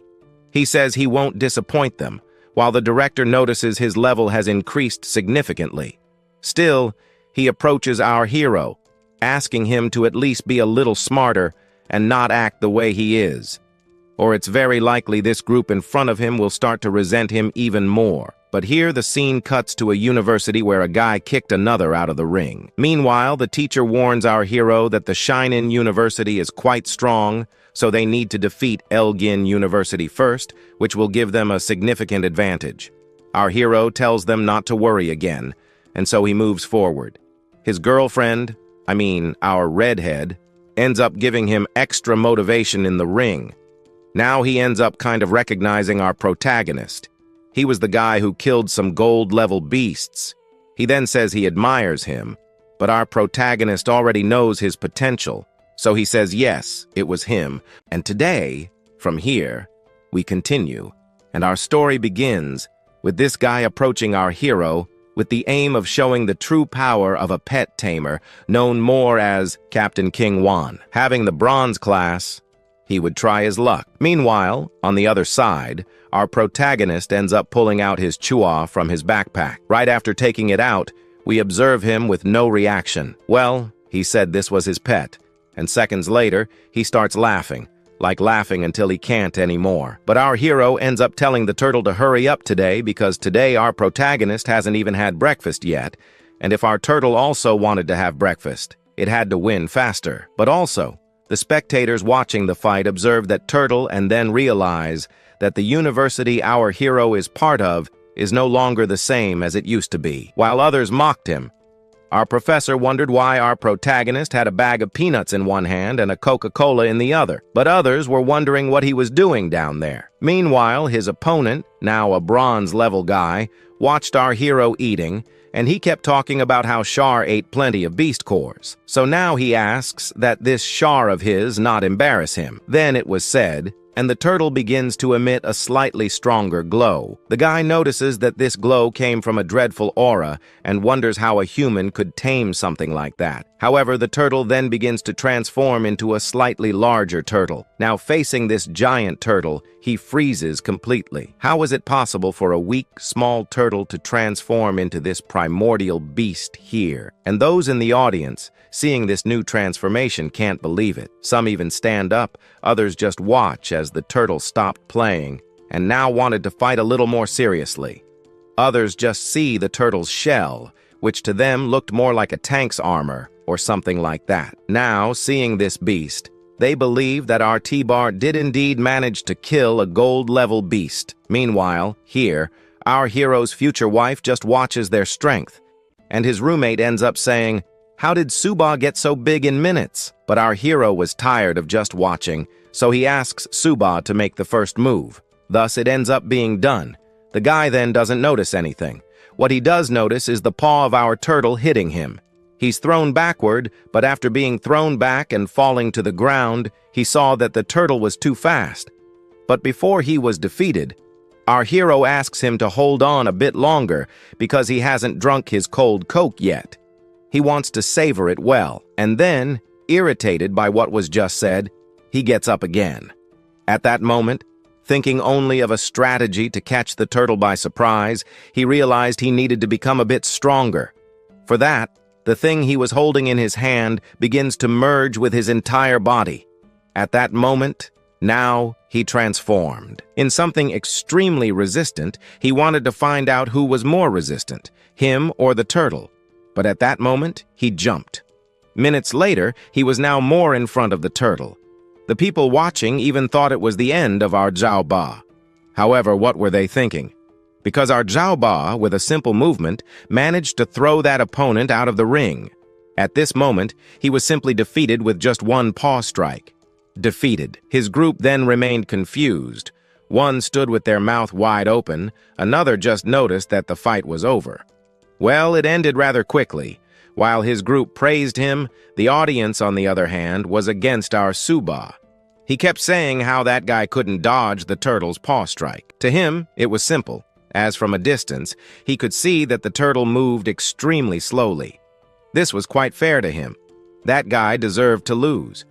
The reason he lost was due to speed against the turtle. But meanwhile, our hero's future wife tried to defend him, though it led to nothing. Soon after, we observed Carrara on the big screen saying, "The first victory has arrived, but there are still more fights to come." Then, they introduced the new opponent of our hero. This new opponent was Zhang Shua, one of the best students from some university out there. At that moment, she had seen the earlier fight, so she knew what was needed to defeat that weak turtle in front of her. Her advantage was her speed. She just needed to trust it. So, as the fight began, she started hopping here and there. But our Zhao began to notice what she was doing, looking from one side to the other. Suddenly, we saw our turtle getting confused while the crowd went wild, realizing there might now be a worthy opponent for this turtle. She, however, saw that she only needed to find a way, just one way, to attack the turtle. If she managed to do that, she would easily win. For that entire time, Zhang Shua used her speed advantage to fool the turtle a bit. This made our Su Bai look like an idiot for underestimating his opponents. But as this was being said, we observed the face of our protagonist ignoring everything they were saying. While the turtle gave it their all, our protagonist was eating. At that moment, when the turtle saw that woman, it raised its paw and almost stomped on her. But she easily dodged that paw strike from our Zhao. Now she saw that after thinking so much, she had found the turtle's weakness. She then jumped to the side, aiming directly at our Su Bai. Her goal was to defeat Su Bai, because if he were defeated, the turtle would be defeated too. By now, it was too late. There was no way this slow turtle could make a defense to protect its tamer. At that moment, his teacher, our hero's future girlfriend or wife, was in disbelief, begging him to at least protect himself. Meanwhile, the girl only asked him to pay attention to her, but it was no use. The sword approached him, but that sword easily ended up being...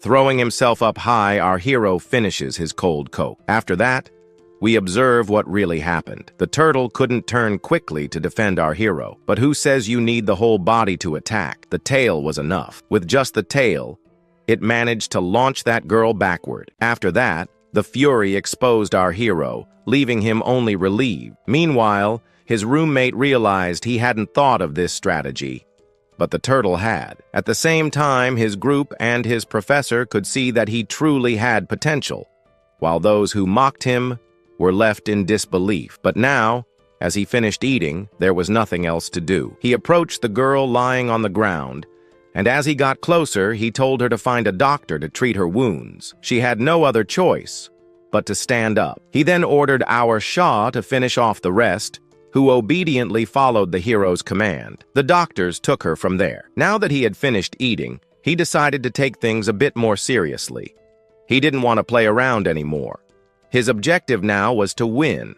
So, he called out to the next fighters, who were somewhere in the audience, mocking him just moments ago, to step into the ring. Their goal, to try to defeat our hero. But neither the girl nor the guy before her had managed to win against him. Now, who would be able to send our protagonist to the stands so he could at least rest. Minutes later, we saw the girl entering the ring. But Shaw, in just a matter of minutes or even seconds, managed to defeat her, sending her to the ground. Now that he had defeated the girl, our protagonist called for the next challenger to step into the arena. At that moment, another entered. But once again, our Shah easily managed to throw the player who had stepped into the ring backward.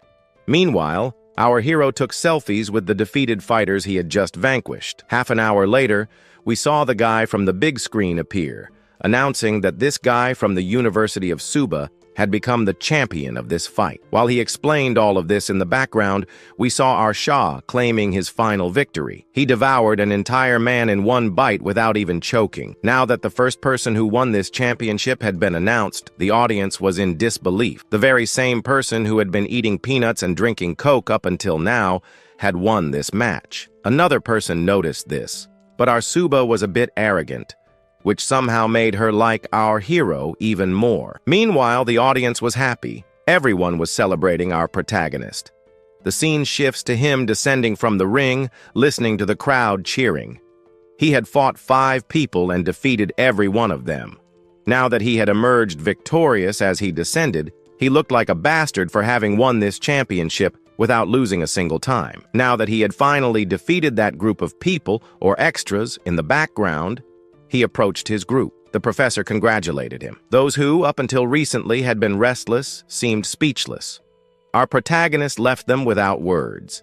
They could say nothing more. Knowing that now he was the strongest in the group, our hero, meanwhile, said that only he had been lucky. However, here the teacher then ends up saying that now they could be going back to rest.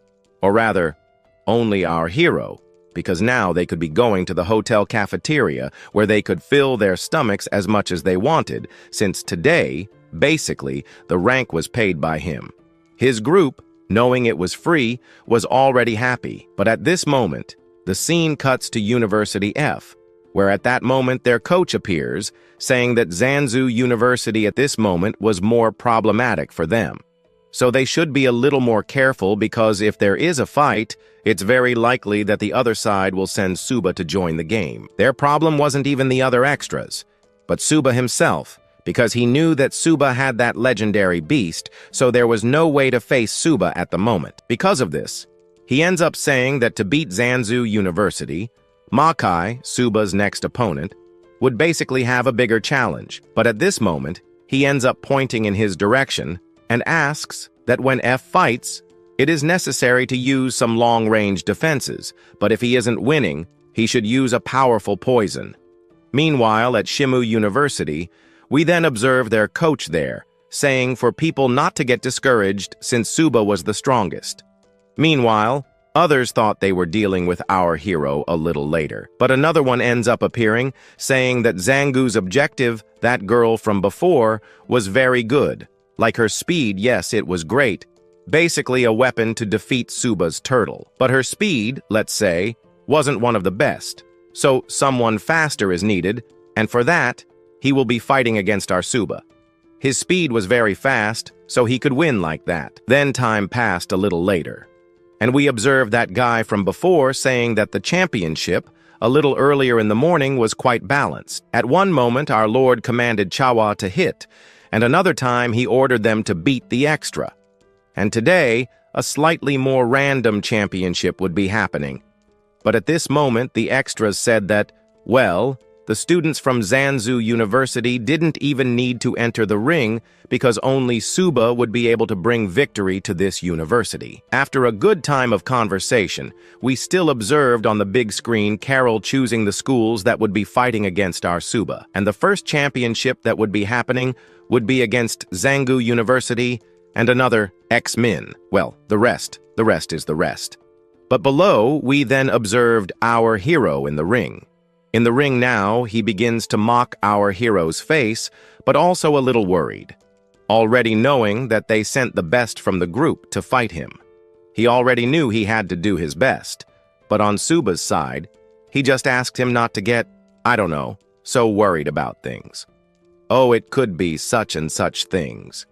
He asked Su Bai not to be thinking too much about it. But as Li Feng, with the bronze rank at this moment, after warming up a little, he then starts running towards our protagonist. His speed managed to basically surpass that of the turtle. And so, after surpassing its speed, he then attacks some weak points of the turtle. His objective before was to hit its shell to see if he could break it, but nothing worked. At this moment, he knew he would be caught by the turtle's tail, so he jumps to the side. Now, to the side, the whole group starts to observe the moon. Some begin to say that Su Bai was no longer managing to be the strongest as before. Now, perhaps he would be defeated by this Lin Feng. And so, then thinking he had a chance to defeat Su Bai, the whole group of bystanders starts shouting for Lin Feng to finish Su Bai. At this moment, he starts running in his direction, but meanwhile, we observe the group of our hero, who merely notices that for some reason he was drawing the turtle a bit farther away. But our protagonist didn't even care about what was happening. He was looking for another cold soda. At the moment he searched and found it, he begins to drink it. Meanwhile, elsewhere, we observe Lin Feng dealing with the turtle, or trying to dodge its attacks. But now that he was a bit distracted, he starts looking in the direction of our hero. Upon looking, he notices that he basically doesn't have the turtle to protect him anymore. So he starts running in his direction, saying that Su Bai was being too arrogant and that Lin Feng would now end his arrogance. Then Lin Feng jumps, and now he was about to land a kick to his face. But at this moment, a yellowish wave begins to move in random directions. One of those lights hits this bystander, Lin Feng, who freezes midair and doesn't understand what was happening. But now that he looks back, he notices the turtle using its ancestry or something like that to paralyze its opponent. At this moment, the turtle starts to blow a puff of air in its direction. Lin Feng ends up sort of seeing all of this and starts pleading for him to give up, but now there was nothing else to be done. The turtle hits Liang squarely, throwing him into the middle of the audience. Now, among the crowd, some end up noticing that Su Bai was indeed being too arrogant. Even though he beats everyone, he still thinks it wouldn't compensate for being basically a fan of our protagonist. Meanwhile, the director in charge of this guy ends up realizing he made a pretty bad choice in picking him to go against Su Bai. Now that, unfortunately, that guy Lin Feng was defeated by our hero, his university was almost disqualified. And so, they begin selecting the next fighters.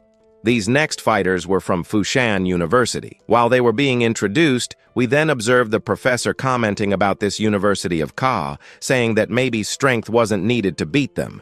But another said it was indeed needed since this university also focused on poison. And so, the second round begins, but before it starts, he asks to wait a little while, and he starts saying that Su Bai was strong. But Majin wonders if he accepts him as his opponent, since he was also in the bronze classification. After hearing that, Su Bai finishes drinking his cold soda, and then he says that, okay, maybe he accepts, but for that, he might need to defeat our Su Bai in a fight. Our story today continues with him already recognizing Su Bai as a worthy opponent due to his strength.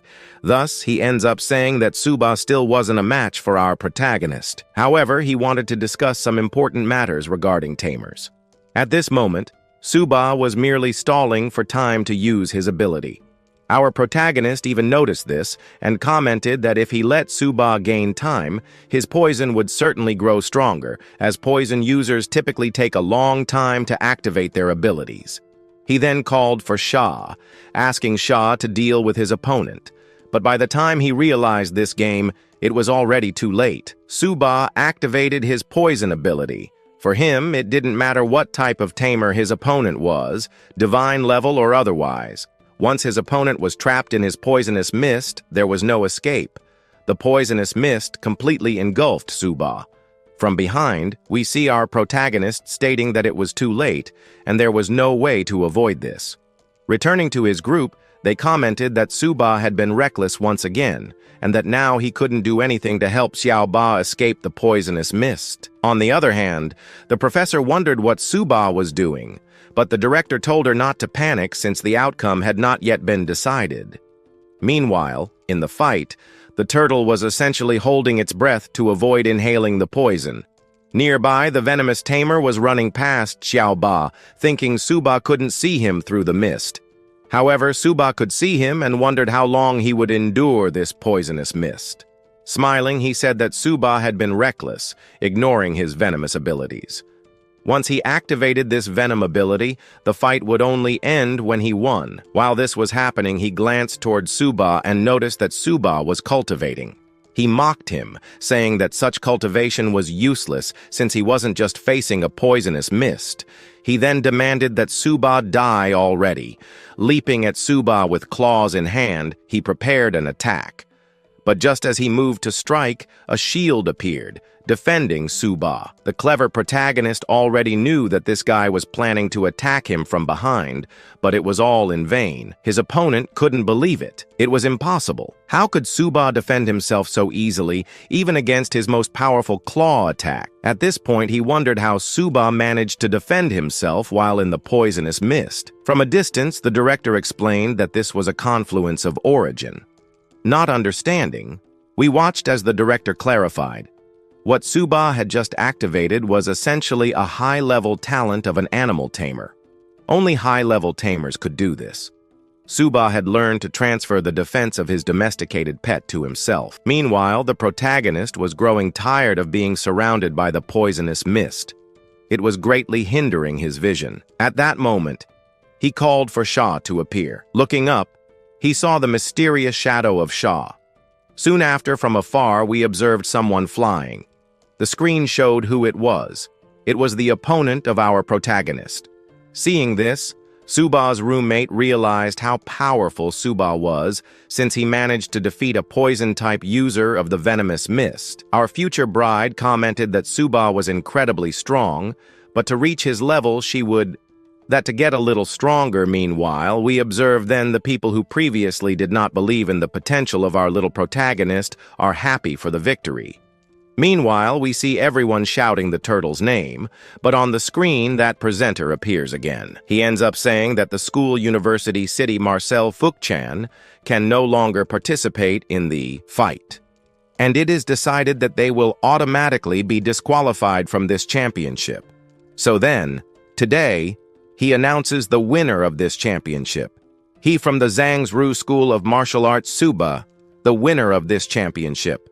Meanwhile, everyone is happy about this, and our protagonist said it was easy. Well, winning this was easy, but as soon as he won, he gets off the stage where he meets the director.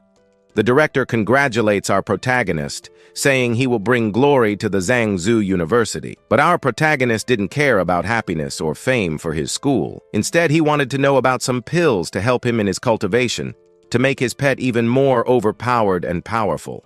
When he says this, the director realizes that the MC wanted to trick him, but he wasn't easy to deceive. So then, he points in another direction and comments that for having managed to win, and for having made the Zhangzhou Martial Arts University win this championship, the military will basically grant them some military merit points. So, pointing, he says he could go to a certain wardrobe where he will be receiving what he could have earned for winning the championship. Meanwhile, his group feels sad seeing that only Su Bai managed to win the championship, and only he participated. They wonder if they will gain some merit too for basically watching and giving emotional support to him. But then the director shouts that now everything is over, and in any case, in 3 days, they will head to the city of Lal to participate in the regional league. Now the director wonders if everyone is confident about their victory. The protagonist with his turtle is more than confident about this.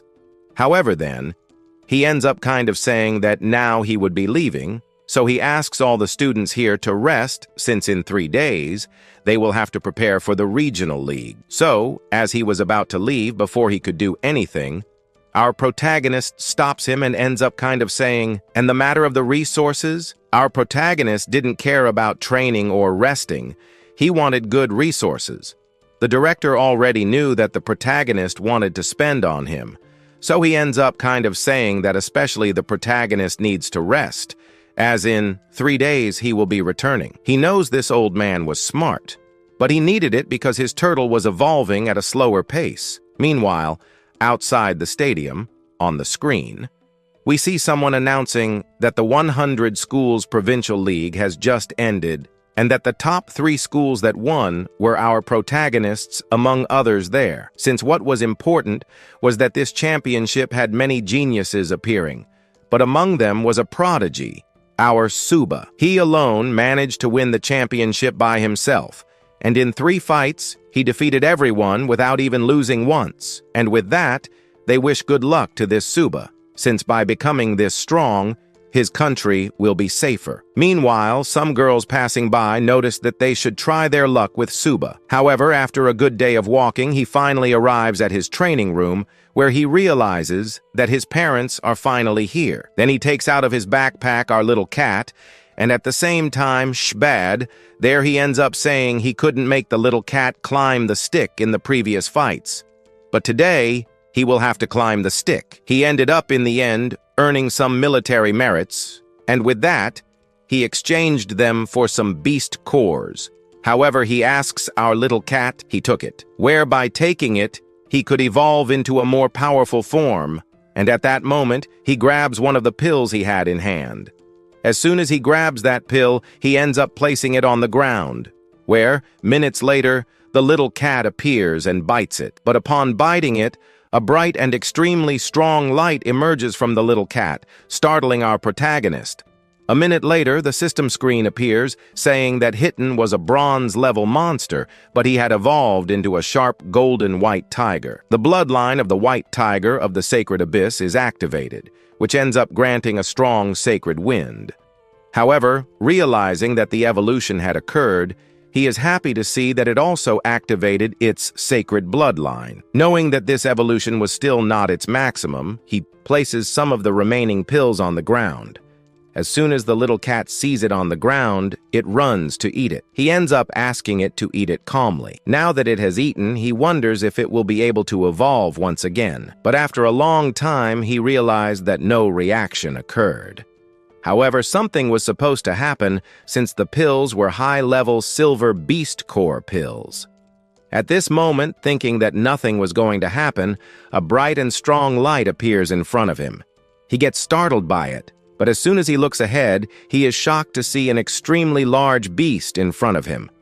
Realizing how incredible the beast had transformed, we see him already saying that this transformation was better than the previous one, also gaining a new title. The system appears, stating that he ended up gaining some talents. The first talent is the Sharp Golden Claws, which consumes a certain amount of energy, delivering 100% attack on a single enemy.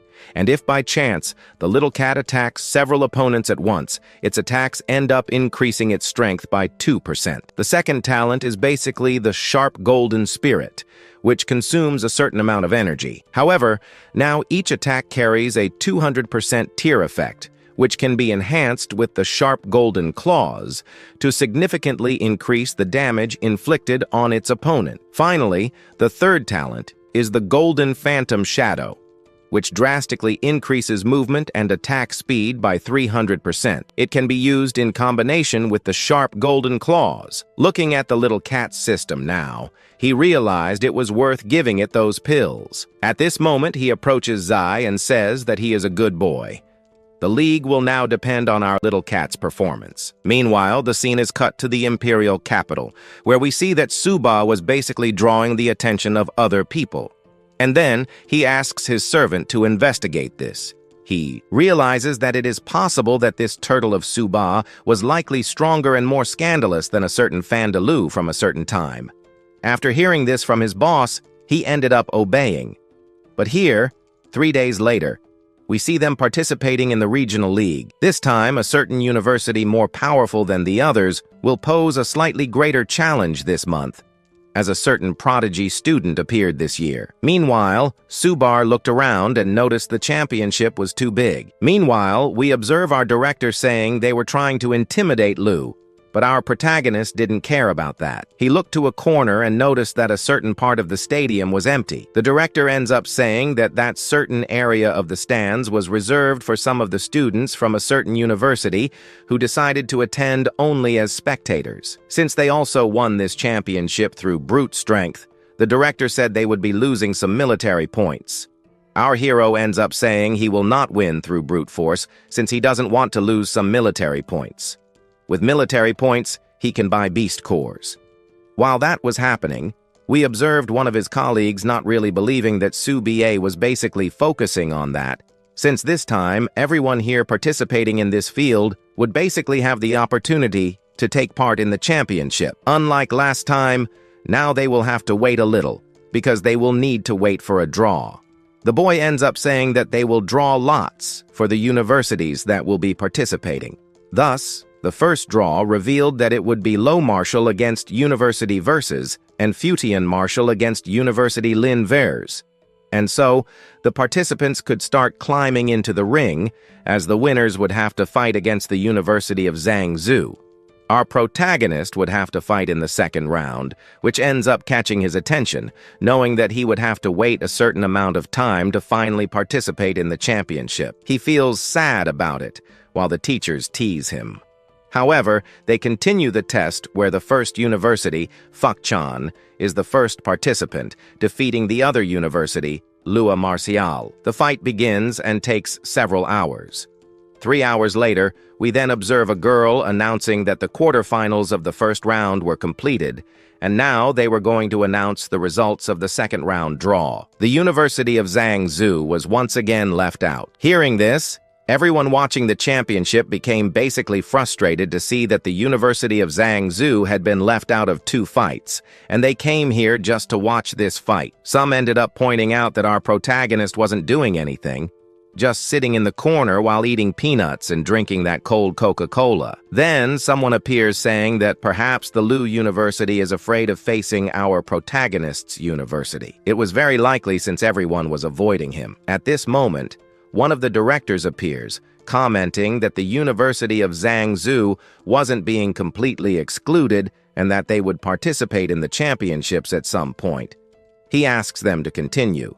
Meanwhile, the director and teacher were already happy because if this continued, they would reach the third world, the final stage. If they got there, it would be easier than ever to win. While they were happy, the protagonist was sad because he saw the fights that would bring him many military merits passing by, and he hadn't participated in any so far. After an hour, we see everyone happy, saying that now the final match of the competition zone was about to begin. The next participants would now be from the University of Zhangzhou, our hero's team. Finally, it was their turn. Now it was time to use everything they had to win these championships.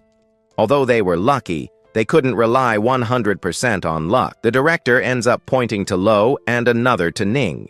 These two would be the first to participate in the final test. The director continues to choose, and lastly, Su Bai would be the final participant. With the lineup chosen, we see Su Bai extremely sad, realizing that his plans had ultimately failed, and he wouldn't be able to earn any military merits. However, the first fight begins with Lu fighting against a bronze-level opponent. After a tough fight, he almost loses. The second to climb onto the stage is Baining, who starts fighting in a brutal style, causing his opponent to retreat significantly. Next is Huang Qing, one of the school's beauties, who demonstrates her skills in combat. Summing up, she uses a whip to lash her opponents. After a long fight, their university wins. With victory in sight, we see the happiness of everyone except Su Bai, who wonders when his turn will come. However, now the second-to-last participant takes the stage, Hu Qing. He ends up asking Su Bai to hurry and get on stage because they were basically wasting time with this useless fight he was about to have. Saying this, the two climb onto the stage. At this moment, a girl announces that this championship allows 2 opponents to step onto the stage simultaneously, provided the opposing side agrees. With that, they could finally begin the fight. Meanwhile, in the background, we see Su Bai wondering if his opponent would really give him a chance. Returning to the protagonist, he apologizes for taking so long.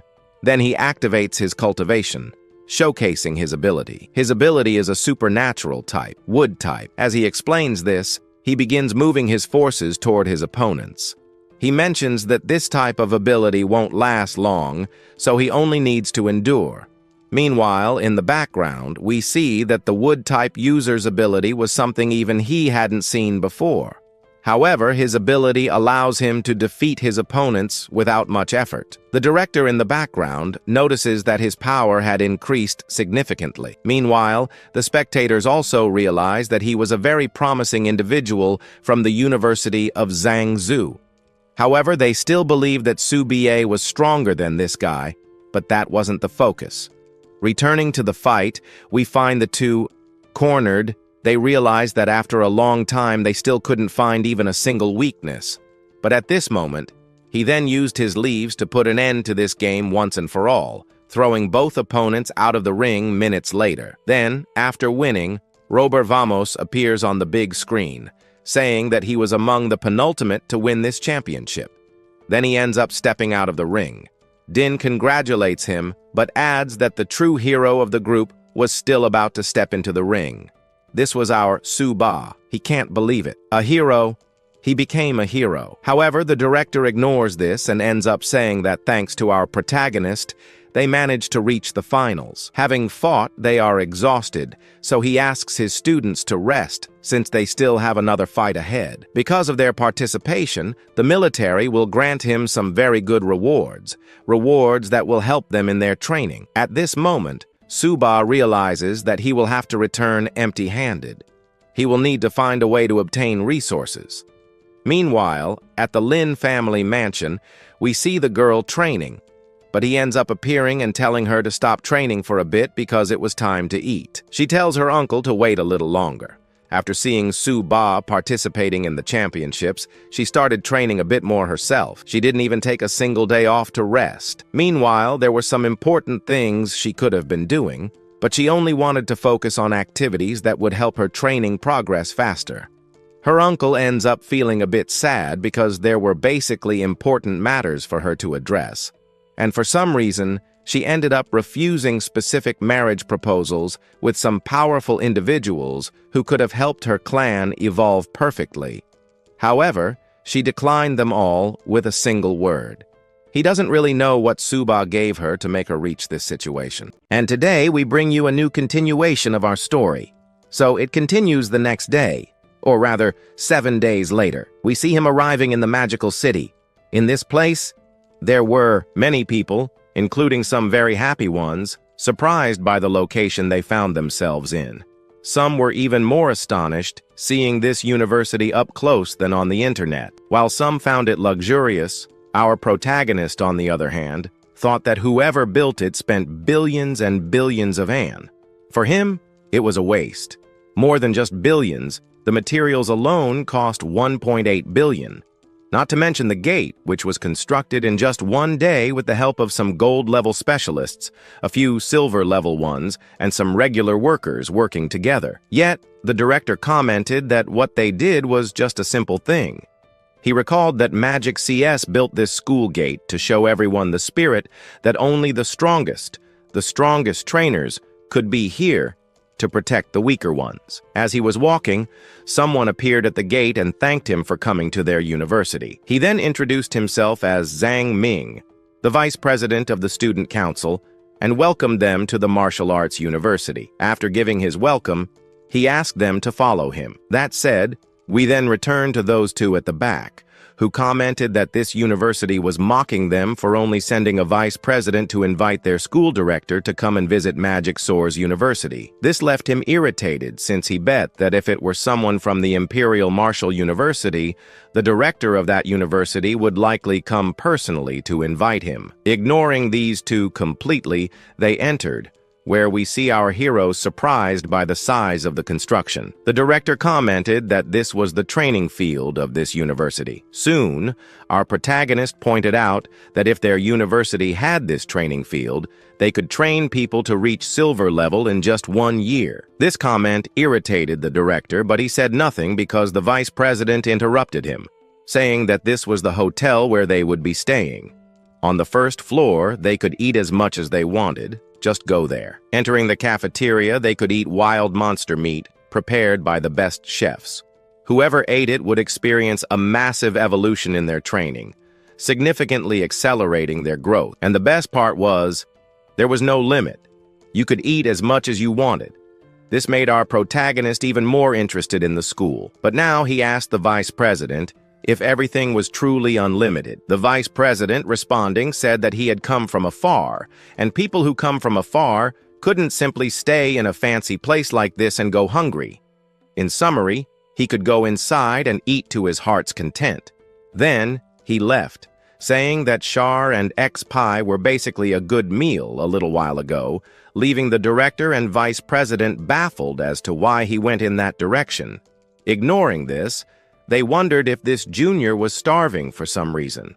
Another person revealed that he wasn't, but their turtle was the one who decided to eat and just wouldn't stop. In the end, seeing that Su Bai was indeed heading toward the food, they became interested too, deciding to make the most of it.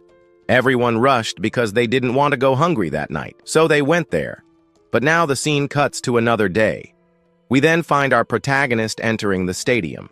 Looking around, he noticed the stadium was full. Personally, he never thought this would happen, as he had only ever seen this scene on television. But the director asked them to pay more attention, since they were about to witness something never seen before. The director began explaining the rules, as this competition would be the final one, where the best schools would compete. However, there was a certain university that received a free pass, which left everyone upset since they didn't even participate in any events. But the answer was simple. They were allied with important military figures, meaning there was something behind the scenes. This left the students suspicious. But the director explained that this academy was one where all students went to the front lines of combat to face monsters, since they also couldn't know one thing. This is the only university capable of fighting monsters. And since they stay on the front lines fighting monsters, this is nothing to them, as fighting powerful monsters was something they did as a warm-up in the morning. Hearing this, those two couldn't believe it. They stay on the front lines of combat, leaving everyone surprised and happy to know that a university of geniuses existed.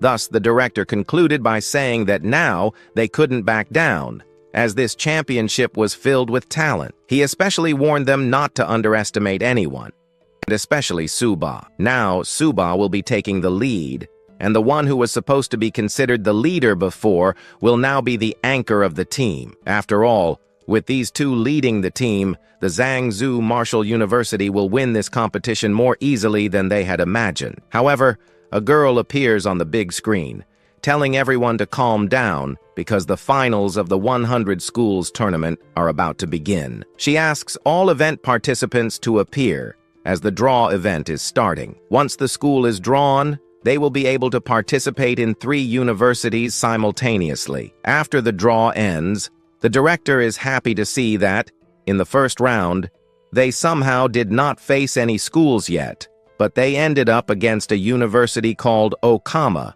which for some reason is on the same level as them. Then he asks the director to let him fight first, but our protagonist interrupts, saying he wants to be the first. At this moment, he wants to show everyone the power of Zhangzhou University. Everyone agrees, and the first match is about to begin. Su Bai steps onto the stage, and then a side character appears, saying he wanted to meet Su Bai, but it's no use.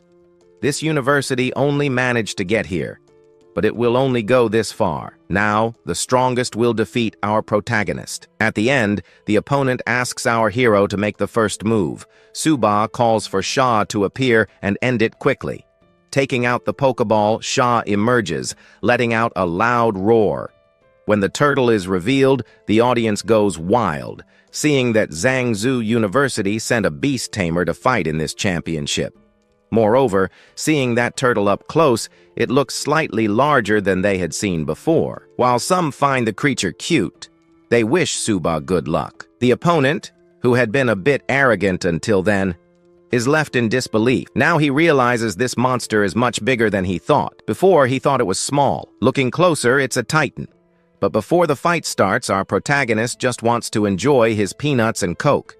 However, he doesn't get the chance. Sha throws the opponent out, and he screams that it was unfair. Meanwhile, our protagonist didn't even get to drink his Coke or eat his peanuts. Seeing his opponent defeated on the ground, the side character, who thought fighting a beast tamer would be easy, realizes it's not. The audience comments that Zhangzhou University brought a very interesting competitor this time. Maybe the championship won't be as boring as in previous years. Now looking at the turtle, they notice how massive it is. Its defense is probably enormous. Someone even remarks that having such a beast would likely crush bronze-level adventurers easily. Now, the next fight is about to begin. Upon entering the ring, the opponent comments that Zhangzhou University is humiliating them, but says they won't let it happen and will make them pay. However, the protagonist simply continues eating his peanuts and Coke while reading some new chapters of interesting mangas. Even so, there isn't time for much else. Shaw breathes in the opponent's direction, easily defeating them. This time, the audience notices that not only did the protagonist bring peanuts and Coke, but also a stool. Perhaps Su Bai has reached another level, a level where he just watches the fights while humiliating his opponents. While the spectators find this a bit unfair, they let it slide. Meanwhile, the director is happy, but wonders how he will face the director of Yokohama Martial Arts University. Suddenly, the latter appears behind him and tells him not to celebrate too early. Looking toward another area where a fight is happening, we discover that Yokohama University also has a captain. This captain, however, is no ordinary weakling. In this fight, the man in red easily defeats his opponent without any difficulty. Afterward, he apologizes for taking so long to defeat him. The director immediately recognizes him as someone with a fire ranked as a silver level. Wondering how they will defeat him, someone in the audience comments that, without interference from the Great Wall Guardians, only the Magic CS Martial Arts University could possibly compete against these people from Yokohama. While they marvel at the side character, the scene returns to our hero, who once again defeats another person from a rival university. Then another one appears, asking their director for permission to fight and see if they can deal with Su Bai quickly. It is possible then that the director Concord asks him to use his speed. At the same time, he comments that this guy from the University of Su will be experiencing for the first time someone who fought against such powerful monsters. Then he steps onto the stage where now the new opponent Su Bai faces Minku. As the match is about to start, Minku begins by saying that he was very lucky to fight against weak people. But now the story will change from here on out, as this Zhangzhou University will not have luck anymore either. However, our protagonist grabs another cold soda, looks at his classification, and realizes he was a wind attribute user. His ranking was silver, but that's not much, right?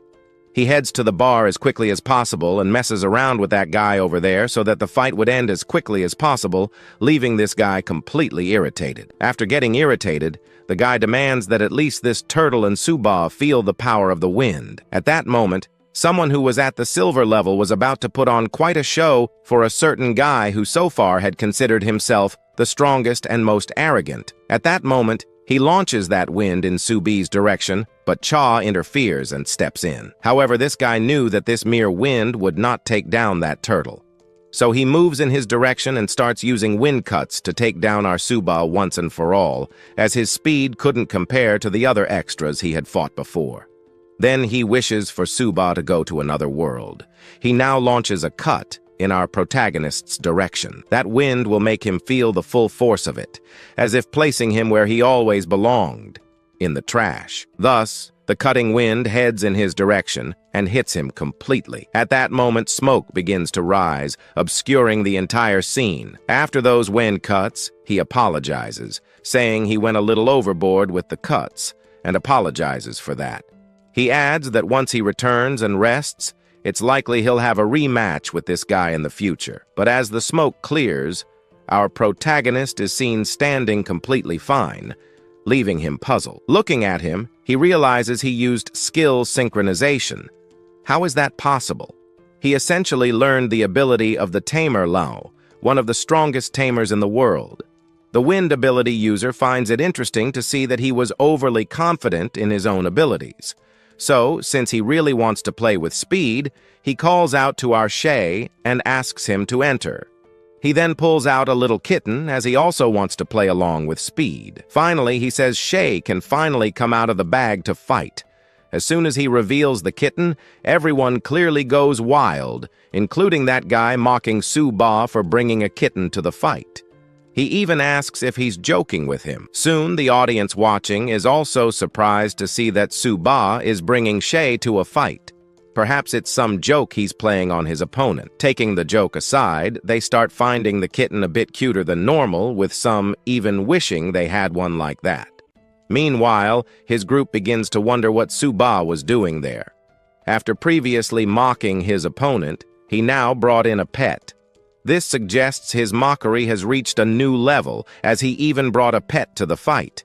Then, someone turns to the director and asks if that kitten could do anything since the opponent was a wind tamer. The director just asks them to relax, saying the cat there isn't an ordinary cat. Having removed the turtle from the fight, he wonders what he'll do now. But now, in the ring, Su Bai asks Shay to fight but not to hit too hard, as he cannot kill. As soon as he says this, we observe an enormous shadow appearing in front of the kitten, which frightens the opponent a bit. He begins thinking that just now he imagined a giant tiger in front of him. But no, he assumes it was all part of his imagination. However, he continues to hear the roaring until he looks ahead, where he sees a tiger in front of him.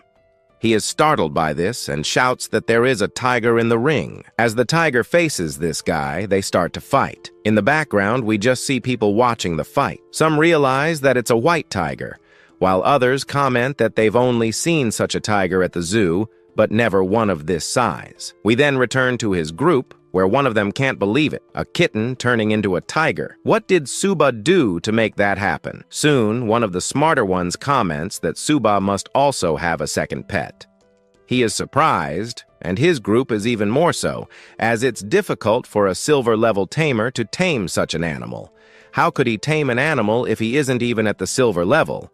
The director simply comments that it seems Su Bai has some secrets that haven't been revealed to the public. At that moment, Su Bai's opponent attacks, sending that attack toward the tiger, slicing it completely.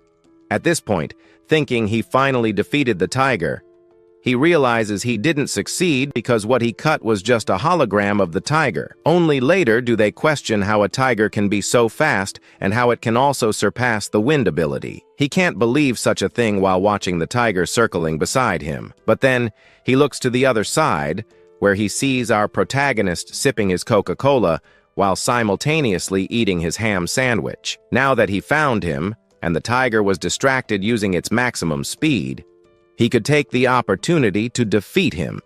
So he heads toward him as quickly as possible to try to catch him. But at that moment, the tiger appears in front of him, with its paw raised, lifting it high. In disbelief, he can only say it's impossible before receiving a single swipe from the tiger, which moments later sends him flying out of the ring.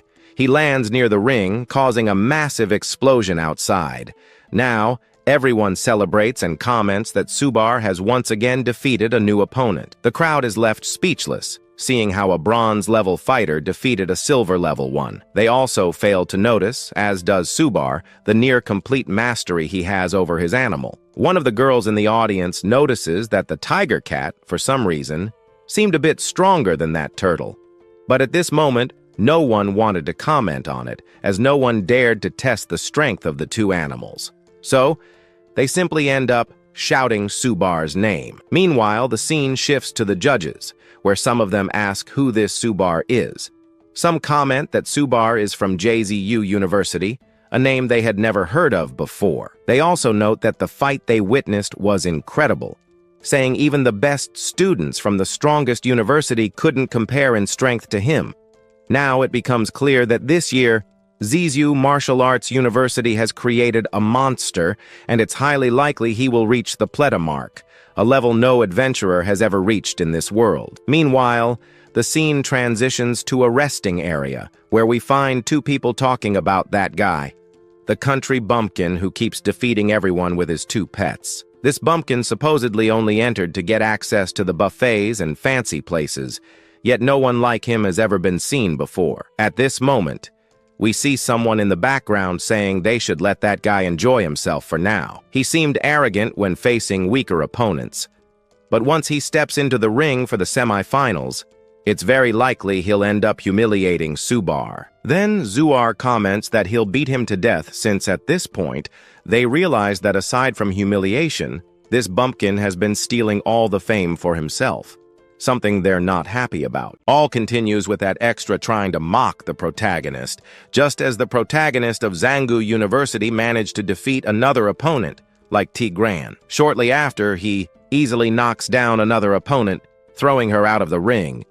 Then, Zangu University secures yet another victory without suffering a single defeat. Meanwhile, the audience keeps chanting for Su Bai, and throughout all of this, the director watches with a more than perfect reaction. Everything he had wished for was happening, thanks to Su Bai. It was also thanks to Su Bai that their university had reached the top. Eventually, a group approaches Su Bai, thanking him. Some of them even start wondering which university would be crazy enough to want to face Zangu University now. After the students' praises, we see the director approaching Su Bai. He seems somewhat pleased because the boy did not disappoint him. After a while, he pulls the protagonist aside to a bench and thanks him again, as they had now managed to place their university at the top. Thanks to this, they could now repay the protagonist, not just him, but everyone in the university as well. At that moment, the protagonist pauses and thinks. He had just mentioned that if they faced the next universities, they could earn more rewards. The protagonist saw profit in this, as he could earn some billions. Director Prado tells him to relax. They were already in the top 6, but now they had reached the top 4. At that moment, he even asks if the protagonist wanted to challenge the next universities, which were a bit stronger. Then someone considered the strongest appears, saying that if he continues, he will be facing the top 3, top 2, and top 1. The protagonist wonders, why not? After all, looking at that gate, the one that took billions to build at Zangu University, he notices that other universities don't have such an incredible gate. His goal is to reach the top one, so they can build a gate just as good. The one considered the strongest supports Su Bai. He wants to participate in his plans because they all want to become stronger too. The others even realize that the protagonist has truly become the captain, and they like that. Now, understanding that reaching the top one is necessary, the director doesn't even hesitate. He orders all the students present to return to their dorms and rest, for tomorrow would be the day Zangu University would conquer the top spot. With that said, they leave. The director is surprised. These kids have grown so much. Now they were aiming to face the top 3. However, the scene shifts to a certain location within the military command. There, they discuss various matters, one of them being the ongoing event. From this event, some incredible individuals would emerge, and by the end, they would be placed on the front lines to fight against the monsters. Stronger monsters had started appearing. To conclude, H stands up and declares that once the League of the 100 Universities ends, their counterattack against the beasts will begin at full force. Only then will the best students be able to fight the powerful monsters. Naturally, everyone present agrees with the idea. They will wait until the end of the championship. Then, they will see what happens. The scene changes to the next day at a hotel. Many people are there, but inside the hotel, we find the protagonist cultivating, while below him, his pets devour their food. After a good cultivation session, he opens his eyes and suddenly shouts to activate the sacred beast armament. Upon activating it, he ends up falling, face first into a plate where Su Bai was eating his meal. After waking up in such a way, he gets up and wonders what just happened. He then looks at the system, where something new is displayed. He has unlocked the teleportation ability. This ability works in a simple way. He can swap places with his beast, no matter the location. Turning to the side, he notices Su Bai on the couch. He doesn't fully understand, but he realizes that teleportation is instantaneous. However, he can't stay here any longer. This ability needs further development, as it is quite interesting. Now, he grabs his pets and leaves his room. The kid is determined to reach the top one. He won't leave this challenge until he does. After some time, the championship advances to the quarterfinals. A girl explains that, after a long wait, they will finally witness a real fight in the arena. Stepping up is the university that has held the front lines against the dangerous beasts. Since 1907, they were one of the first to establish a base in the beast's territory. Rumors say that to this day, they have never lost a single time. Moreover, they have a clear mindset: fight until death. They cannot retreat because in this academy, there is only one person in the world who has reached the Grandmaster King classification. No monster dared to remain in his territory, as all were defeated. There are also rumors that this academy only accepts top-tier heroes, meaning weak heroes never even think about enrolling. That's why their current team has only 5 members. Some wonder why there are only 5. What if one of them dies? However, someone reassures them, saying that this team is one of the strongest and doesn't need substitutes. Meanwhile, Ilara is thrilled to see that they are considering fighting against someone ranked as a king. The protagonist, on the other hand, starts to wonder, could he someday reach that classification as well? But the girl up there ends up kind of announcing in the draw the schools that will be Lutran against Trisha. The first one is stronger. The second will be another one fighting against the University of Zhangzhou. This university is the same as that annoying guy, Rini. He feels sad to see that he will be fighting against a very weak university. The girls around start mocking. The fact that the Zhangzhou University will fight against them might even be a regret or an insult, because fighting against them would be way too easy. While they keep talking and mocking, the scene shifts to the fight, where the first opponent is the one wearing purple armor. Everyone says he is very strong, and as soon as he steps onto the stage, he asks not to waste time since Huang didn't want to waste time there either. Here, he is introduced. He is the captain of the Grand Moralia Military Academy, and now he is facing the great Ruang University. Those watching all of this were excited because the fight would be worthy. As soon as he said that, one of his opponents stepped onto the stage, and here he is introduced as the captain of the Martial University, Hang. He even comments that it has been a while since he last fought. When he says that, the girls on stage become completely infatuated with him, but this doesn't last long because the protagonist interrupts everything. He wonders why the girls are looking at this guy, but the director is thinking about how incredible this fight will be. To start, he points at someone and tells him to enter the ring and be the first to step up. Being weak, he ends up refusing, but the fight begins. We then see him preparing. He asks that this guy from the other university, Huang, make the first move against him, and there, the first fight begins. We see that this guy advances with his spear in hand. His goal is to take down his opponent with that armor. As soon as he moves forward, several clones of him appear, forming a type of spear that targets the opponent.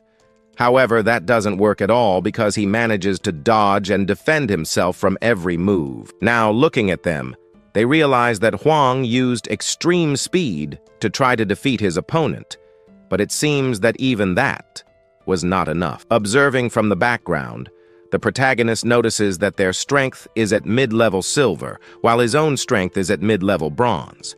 But ignoring that, we see the fight unfolding. Noticing that the fight was getting somewhat dull and slow, he decides to grab his spear. The moment he grips the spear, that sword kind of freezes everyone in the middle of that arena. Only afterward does he step back, knowing he couldn't do anything else standing still.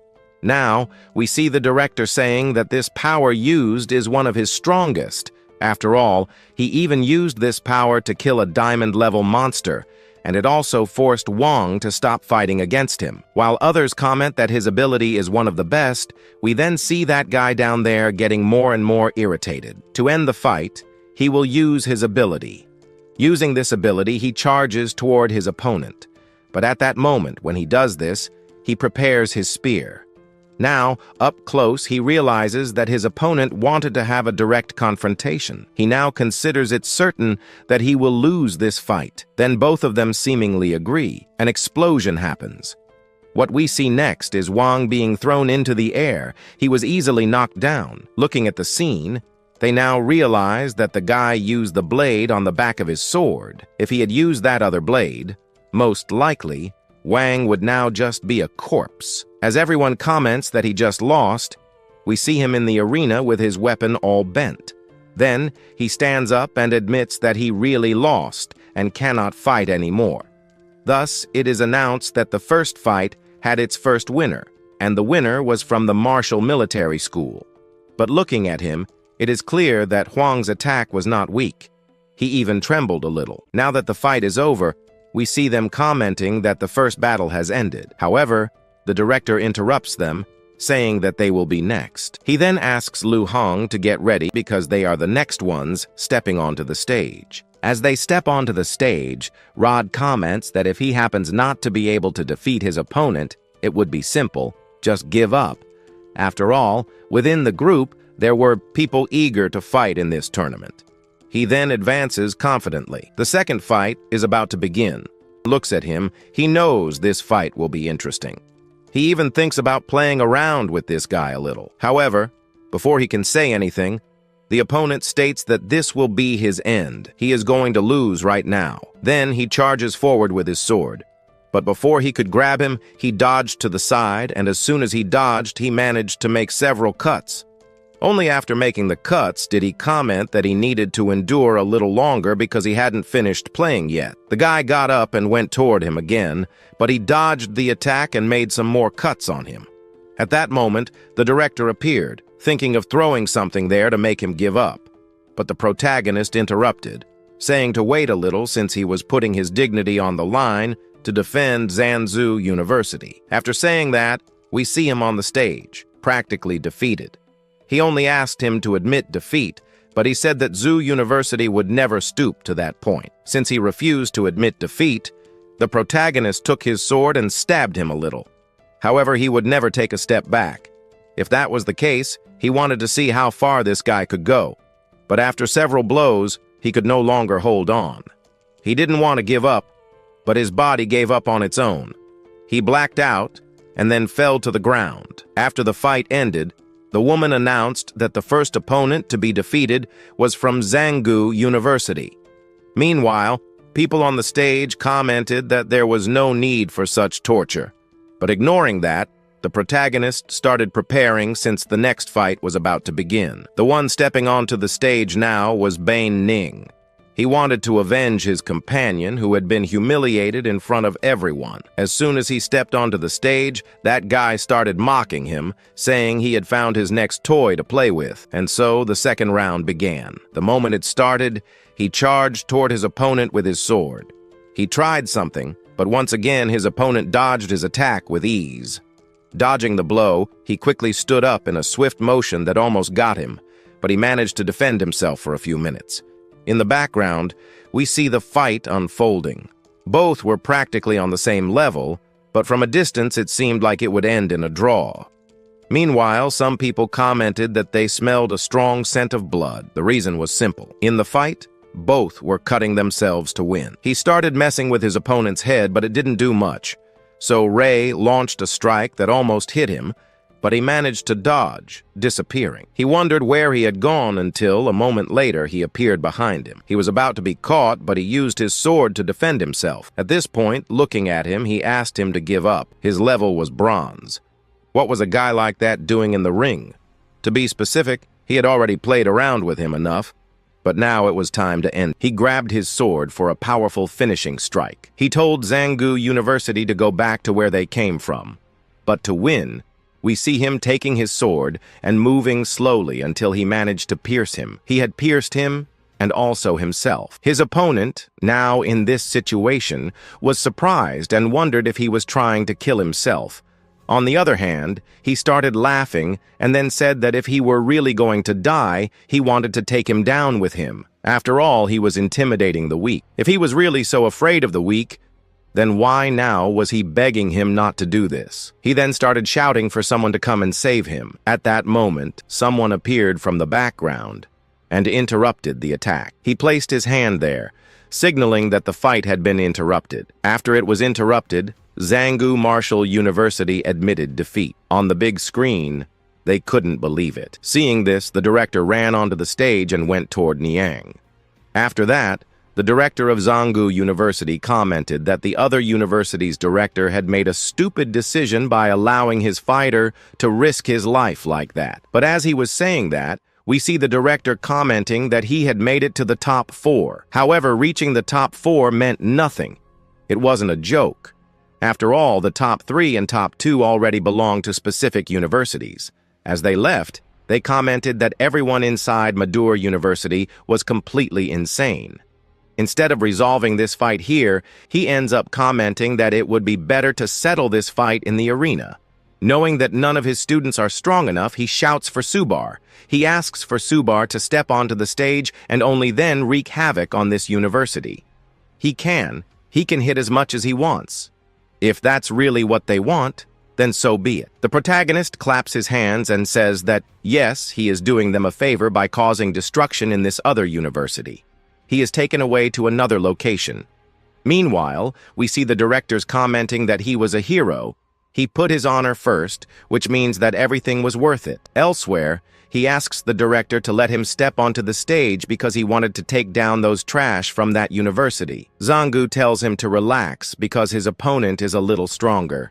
In the ring now, the protagonist shouts that Su Bai will win against that university. In the end, a very formal apology needed to be made to Zhangzhou University for what had been done to him. At the moment he says this, we see the people on the stage happy to know that now there was someone at the same level to face these kinds of people. Knowing that he was going to put him in his place, we see people commenting. Then suddenly, a guy appears saying that he could step onto the stage, that he could finish off that guy from Zhangzhou University. The director agrees, and so he steps onto the stage. On the stage, the protagonist asks if by any chance he came here to apologize, but he says no. The real apology he wants to make is with his fist in his face. However, the protagonist, on the other hand, ends up asking for someone stronger to be sent in. This guy isn't even worth the trouble. He wanted to play around a little more with his opponents, and he doesn't even know if this guy will last 2 seconds in the ring. The people watching all of this thought Su Bai was being a little arrogant for asking for a stronger opponent to enter the ring. After all, Madura University was one of the strongest, and there was no need to insist that stronger opponents should step in. However now, with the protagonist proving everyone wrong, we see the director feeling firsthand what it's like to be humiliated. He then points toward this guy and asks him to step into the ring and show his full power, the power of this university. Now, 2 from Madura University are facing him. After all, he had requested that Madura University send 2 of their own to fight the protagonist. Now, his end is near. He won't even be able to move after this fight. After saying this, he summons an aura so intense that we later discover it comes from his sword. This sword was built with some extremely rare equipment, making it incredibly powerful. Moreover, these weapons were among the most expensive. However, interrupting all of this, we see him asking the protagonist to prepare himself. He will give the protagonist time to bring out his beasts, otherwise he won't be able to do anything. But the protagonist thanks him and says no, he won't do that. After all, he won't need his pets to deal with these 2 weaklings. At this point, he starts mocking this weak tamer. However, in the background, the director notices that he has managed to activate origin synchronization. A companion of his even wonders what Su Bai was planning. But returning to the fight, we see him advancing toward the protagonist. Because he was too arrogant, he will meet his end as quickly as possible. But the protagonist tells them not to be so impatient. Then, before the fight can even begin, he activates the sharp metal spirit and also activates the sharp metal phantom, making himself a little stronger. Now that everything is ready, he can finally settle the score with these guys. At the moment he says this, he disappears, only to reappear in front of the weaker one. He prepares a powerful kick, and with just that one kick, he manages to launch the guy backward. At that moment, the other one, who thought he was the strong one, cannot believe it. This was impossible. Even the audience doesn't believe it. How could Su Bai be able to match the strength of those 2? He even asks if he can surpass the strength of Lo Fan. In doubt, I admit that yes. But back to the fight. He makes a comment to his opponent. He asks if he has ever felt powerless. His question isn't even answered. He simply says that he has completely lost all respect for him. Now, he activates his sword and then directs an attack at the protagonist. The fire rises toward him and strikes the hero. But nothing happens, and if that was all he had, if he was that slow, the opponent was in the ring behind him. Now we see that bald guy who appeared from behind trying to do something, but before he could do anything, the protagonist quickly turns around. Turning, he manages to land a hit, not just one as it wasn't enough, so he delivers a TR move and ends up attacking 5. But to stop him for good, he performs a combo of 7 blows. These hits were enough to break one of his teeth. Not only that, but they were also enough to knock him out of the arena. Now that he has taken one down, maybe this will be enough for the revenge of one of his companions. But it's not over yet because from behind he appears, angry at the protagonist. But now he was the next one after all. The protagonist wasn't done playing his games yet. But our fight is not over yet. He then grabs his 2 swords, which are among the most powerful, and prepares himself. But as he does, he makes 2 slashes toward our protagonist. However, he wasn't foolish enough to be caught by them, so he simply dodges both attacks. The moment he evades them, he suddenly appears behind the extra. Now standing behind him, the extra is surprised, wondering if this was his full strength. Perhaps this was the power of the prodigy from the Martial University. And if this was his maximum strength, what a shame, for the protagonist had effortlessly lifted this extra slightly into the air. Only then does he reveal that the prodigies of this university are incredibly weak. Martial University prodigies should be a bit stronger. Because of this, he should have been retaliating by now. With his aura now activated, he simply decides to leap upward. As soon as he jumps, he prepares a punch to strike down. He descends as fast as possible, closing in on his opponent. Now he begins to speak, saying that until now, he has only taken blows and hasn't even landed a single hit. For our protagonist, this was beyond frustrating. His punch finally lands, but the opponent uses his 2 swords to defend himself, though ultimately it does no good. In the end, the protagonist hurls him with all his strength across the arena. To him, a so-called prodigy is nothing, but he enjoys defeating people who proclaim themselves prodigies. Now, with his foot pressed against the extra's face, he continues speaking, declaring that he will kill him. However, at that moment, he notices something happening. The opponent is using a slightly stronger aura. To avoid being caught off guard, the protagonist jumps off of him. After leaping away, he realizes that his opponent has many skills, but his temperament seems off. Then we notice something: the fire in his aura. His aura now seems, strangely enough, a bit larger. And after all the suffering and struggles he has endured, he finally decides that he will kill our protagonist.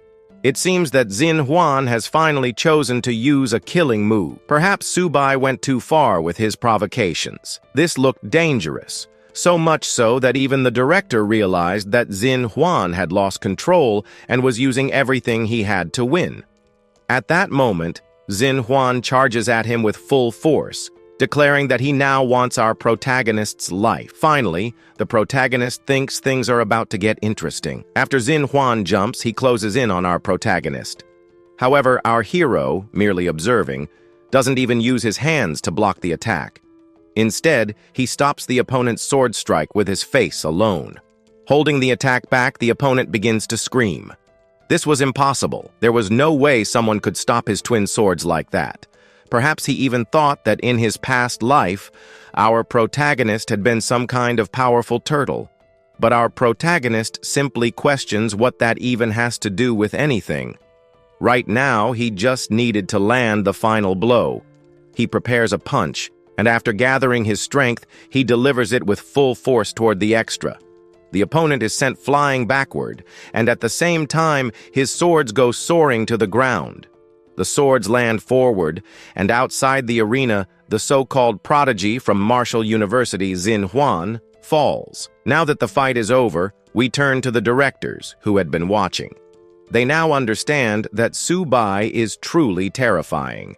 He unleashed a power meant for killing, far greater than his opponents. The battle between Su Bai and Xinhuan has come to an end in the gold-level arena. Perhaps this is the terror of the primordial flow once again. Watching this fight, he recalls that Su Bai greatly resembles that one guy, L-Fan. But what's truly astonishing is that Su Bai is still only at the mid-bronze level, and his talent is more frightening than even those from elite families. Regardless, Su Bai has finished his fight. Now he intends to take the twin swords lying in the arena as compensation. However, Xinhuan demands that he put those swords down, as they belong to him. But at that moment, Su Bai realizes that the university, considering the way they had acted, would not be apologizing to him or compensating him in any way. So he decides to consider these two swords as compensation and an apology for what they did to his companions. However, he finds this a bit excessive. Still, he continues repeating that he will kill our protagonist. Now standing, he realizes that he still has plenty of strength to continue fighting. At first, he underestimated his opponent, but now it was time to end the fight. Driving his knee into his opponent's face, he sends him flying backward. As his opponent is knocked back, our protagonist moves toward him. Even after everything, he still uses his words to provoke Marshall University even further. At this moment, he will be giving him his punishment for everything he did to his university. And at this moment, he lands several blows on them. Blows to weak points. The people in the audience begin to feel happy because Xinhuan basically has no strength to deal with our Su Bai. The people are terrified by what they are witnessing, as the punishment given to him is going a bit overboard. But others watching comment that Su Bai is doing the right thing. What he is doing is simply taking revenge, as their university caused damage to Zhangzhou University. Only after half an hour do they finally announce the next winner, and that winner is from the Zhangzhou Martial School, our protagonist. As he claims victory, we find Cat lying on the ground, completely wrecked. But now that he has won, he realizes that Hang Zan had been watching him from the beginning. He even wonders why this guy is so interested in our hero. Half an hour later, it is revealed that this guy, Su Bai, is from Zhangzhou University. He asks them to wait, as the next fight will be coming up, and Su Bai will be fighting against him. At this moment, he leaves, sword in hand. He realizes that this sword will be quite useful in defeating this guy. But before he can proceed, someone appears and asks him to wait a moment. It is the director, asking for the weapons of Xinhuan to be returned. However, our protagonist firmly refuses, especially since the referee himself stated that the arena is a battlefield. Moreover, weapons dropped on the ground no longer belong to anyone, but he is not so radical. He could basically be waiting for an apology, not just from him, but from his university. If they did that, it is very likely that he would consider returning the sword to them. Then his words appear on the big screen, and he continues speaking, saying that apologies are necessary for having greatly intimidated his university. At this moment, the people do not seem to like this old man very much, but he finds it outrageous. However, this is something that his own university enforces. The strongest must always subjugate the weakest. Su Bai is the strongest one here now, and he only wants to treat them the same way they treat others. Our director takes the protagonist's side, as do his colleagues, who even wonder how this director will manage to get out of this situation. Today, he will be taught a lesson for basically trying to belittle him and his school.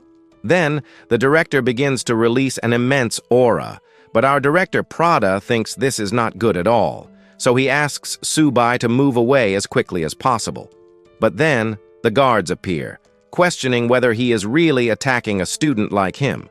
However, he is ignored. Perhaps now he should be removed from there, as this is the explosive power of a diamond-level warrior, and at this moment, the pressure is immense. However, a guard appears on the other side, interrupting the fight. He who has the same power asks if a director of a martial university is really trying to intimidate a student from another school with his power.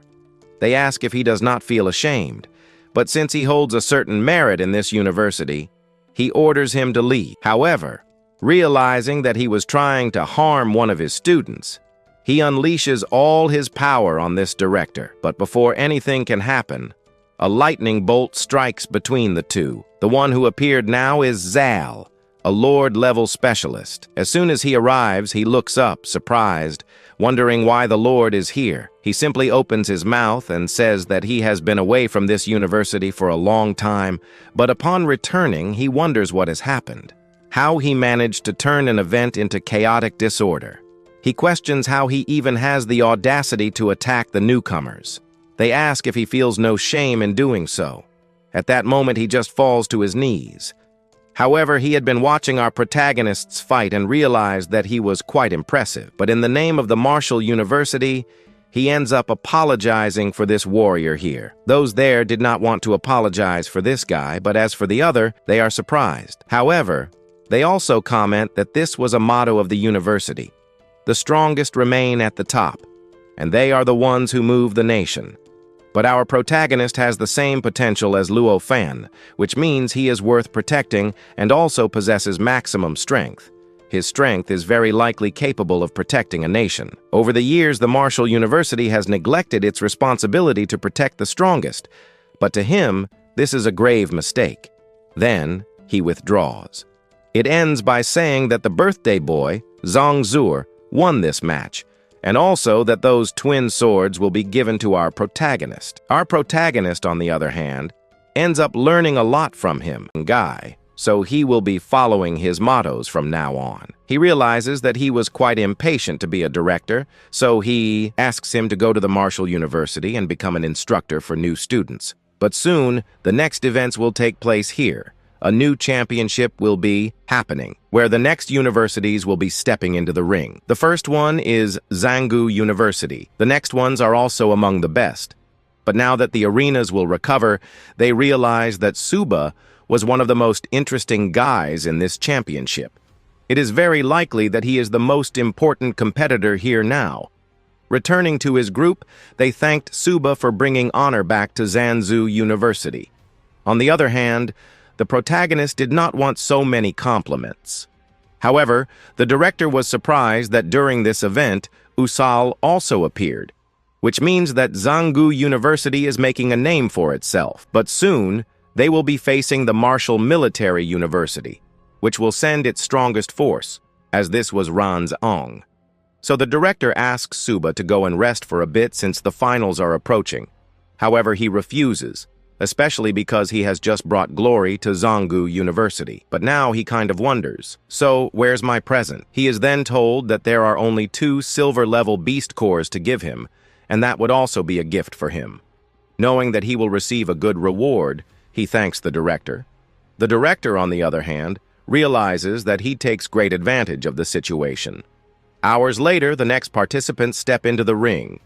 It was Ran's on one side and Su Bai on the other.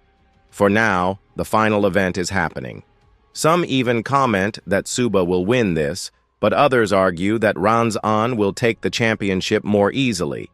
Then, both participants from the universities step into the ring. Ran's notices that Su Bai had been there for a long time, waiting for this fight, so he asks him to fight at full power. Our protagonist, on the other hand, agrees. But before the fight begins, he asks the system to analyze his stats, and they appear before him. He realizes that his statistics were unexpected. That was very unsettling.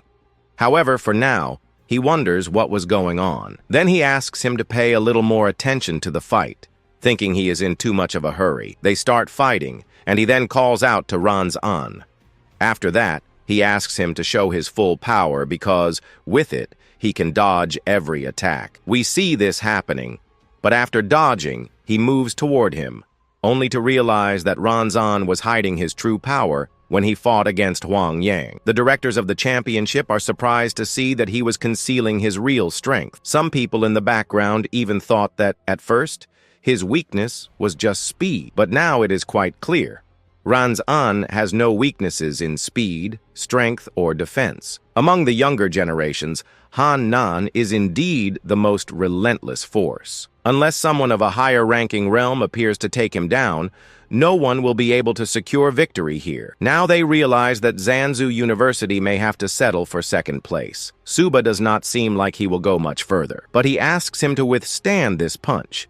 However, for him, it was not enough. But then again, it was expected from someone who has fought on the battlefield against countless races of more. It seems like he does not have even a single weakness. However, now he wonders if he will be dodging the next moves. This would be his most sinister attack move. At this moment, he goes in his direction, but using a slightly more surprised face, which makes our protagonist's face look a bit off. He ends up losing some concentration. The people on the stage burst out laughing at our protagonist, realizing that our hero is embarrassing himself. To achieve victory sometimes, Ran Zan, on the other hand, starts to laugh at Su Bai because the face he made just now was a bit funny and out of control. Now, he could basically be taking advantage of this opportunity to knock him down, and so he does. He moves toward him, but Ran Zan quickly dodges and manages to block our protagonist's strike. To avoid being caught, he jumps back. But now that he has distanced himself a little, he comments that Su Bai is coming at him with full force. He has already gathered more than enough information, and now he wonders if he will be able to dodge these next moves. Several slashes head toward our protagonist. At the moment when one of them was about to hit him, he grabs his twin swords. At this moment, the directors are surprised to see that he is copying the ability of a general. He had once used this ability to kill some extremely high-ranking monsters with just one strike. Now, it becomes clear that Lan is making a considerable effort. The attack heading his way. He tried to hold it off, but in the end, he couldn't. As a result, he was pushed back slightly. At first, he pretended he didn't want to use all his strength, but he realized that he had to, and asked Su Bai to use all his power. He is not weak. Noticing that Su Bai might lose, even the director feels a little sorry for him. But seeing that he wanted the fight to be taken more seriously, he comments that he will do just that. Now, he calls out to our Su Bai, and Su Bai asks for assistance. Suddenly, two large and powerful beasts appear in the arena. Now he realizes that Su Bai has revealed his two most powerful beasts, so this time he will fight seriously. He then charges toward Lan and comments that now he is a dead man. He tells him to prepare to die. At that moment, he advances, but Lan manages to dodge an attack. From behind, Shellbike appears and makes a move, but Lan blocks it. However, right after that, Shellbike lands a strike on him. This blow manages to crack part of his armor. At that moment, not only does he succeed in doing this, but he also gets pushed back a little. Now, he demands that he reinforce himself significantly and asks Lan to declare his defeat right here and now. But Lan refuses because he didn't want to use that move. He can't fully control this power. But now, a choice has arisen, and he can't back down. A gigantic aura appears. He is astonished by it and even wonders if this guy is human. He questions whether this level of power is truly that of a gold-tier battle. But before he can do anything, his system appears, warning that the danger is enormous. The only thing to do is to dodge any strike that comes his way. However, he calls for Su Bai, and only then does he reveal that in this battle, his fate is simple. Defeat. He will return to the top 2, rise back to the top 1, and regain all his power. But there are things that need to be done here. Our protagonist will use his 2 pets to the fullest to defeat him. But we'll only find out everything in the next part, because today's video is coming to an end. But before I leave, let me know in the comments what you thought of these new chapters. Will Su Bai really lose to Lan? I don't think so, but we'll only find out in the next part. Before I go, don't forget to leave your like below. But I think I'll be heading out now. Maybe I'll see you around, or maybe I'll only see you in the next part.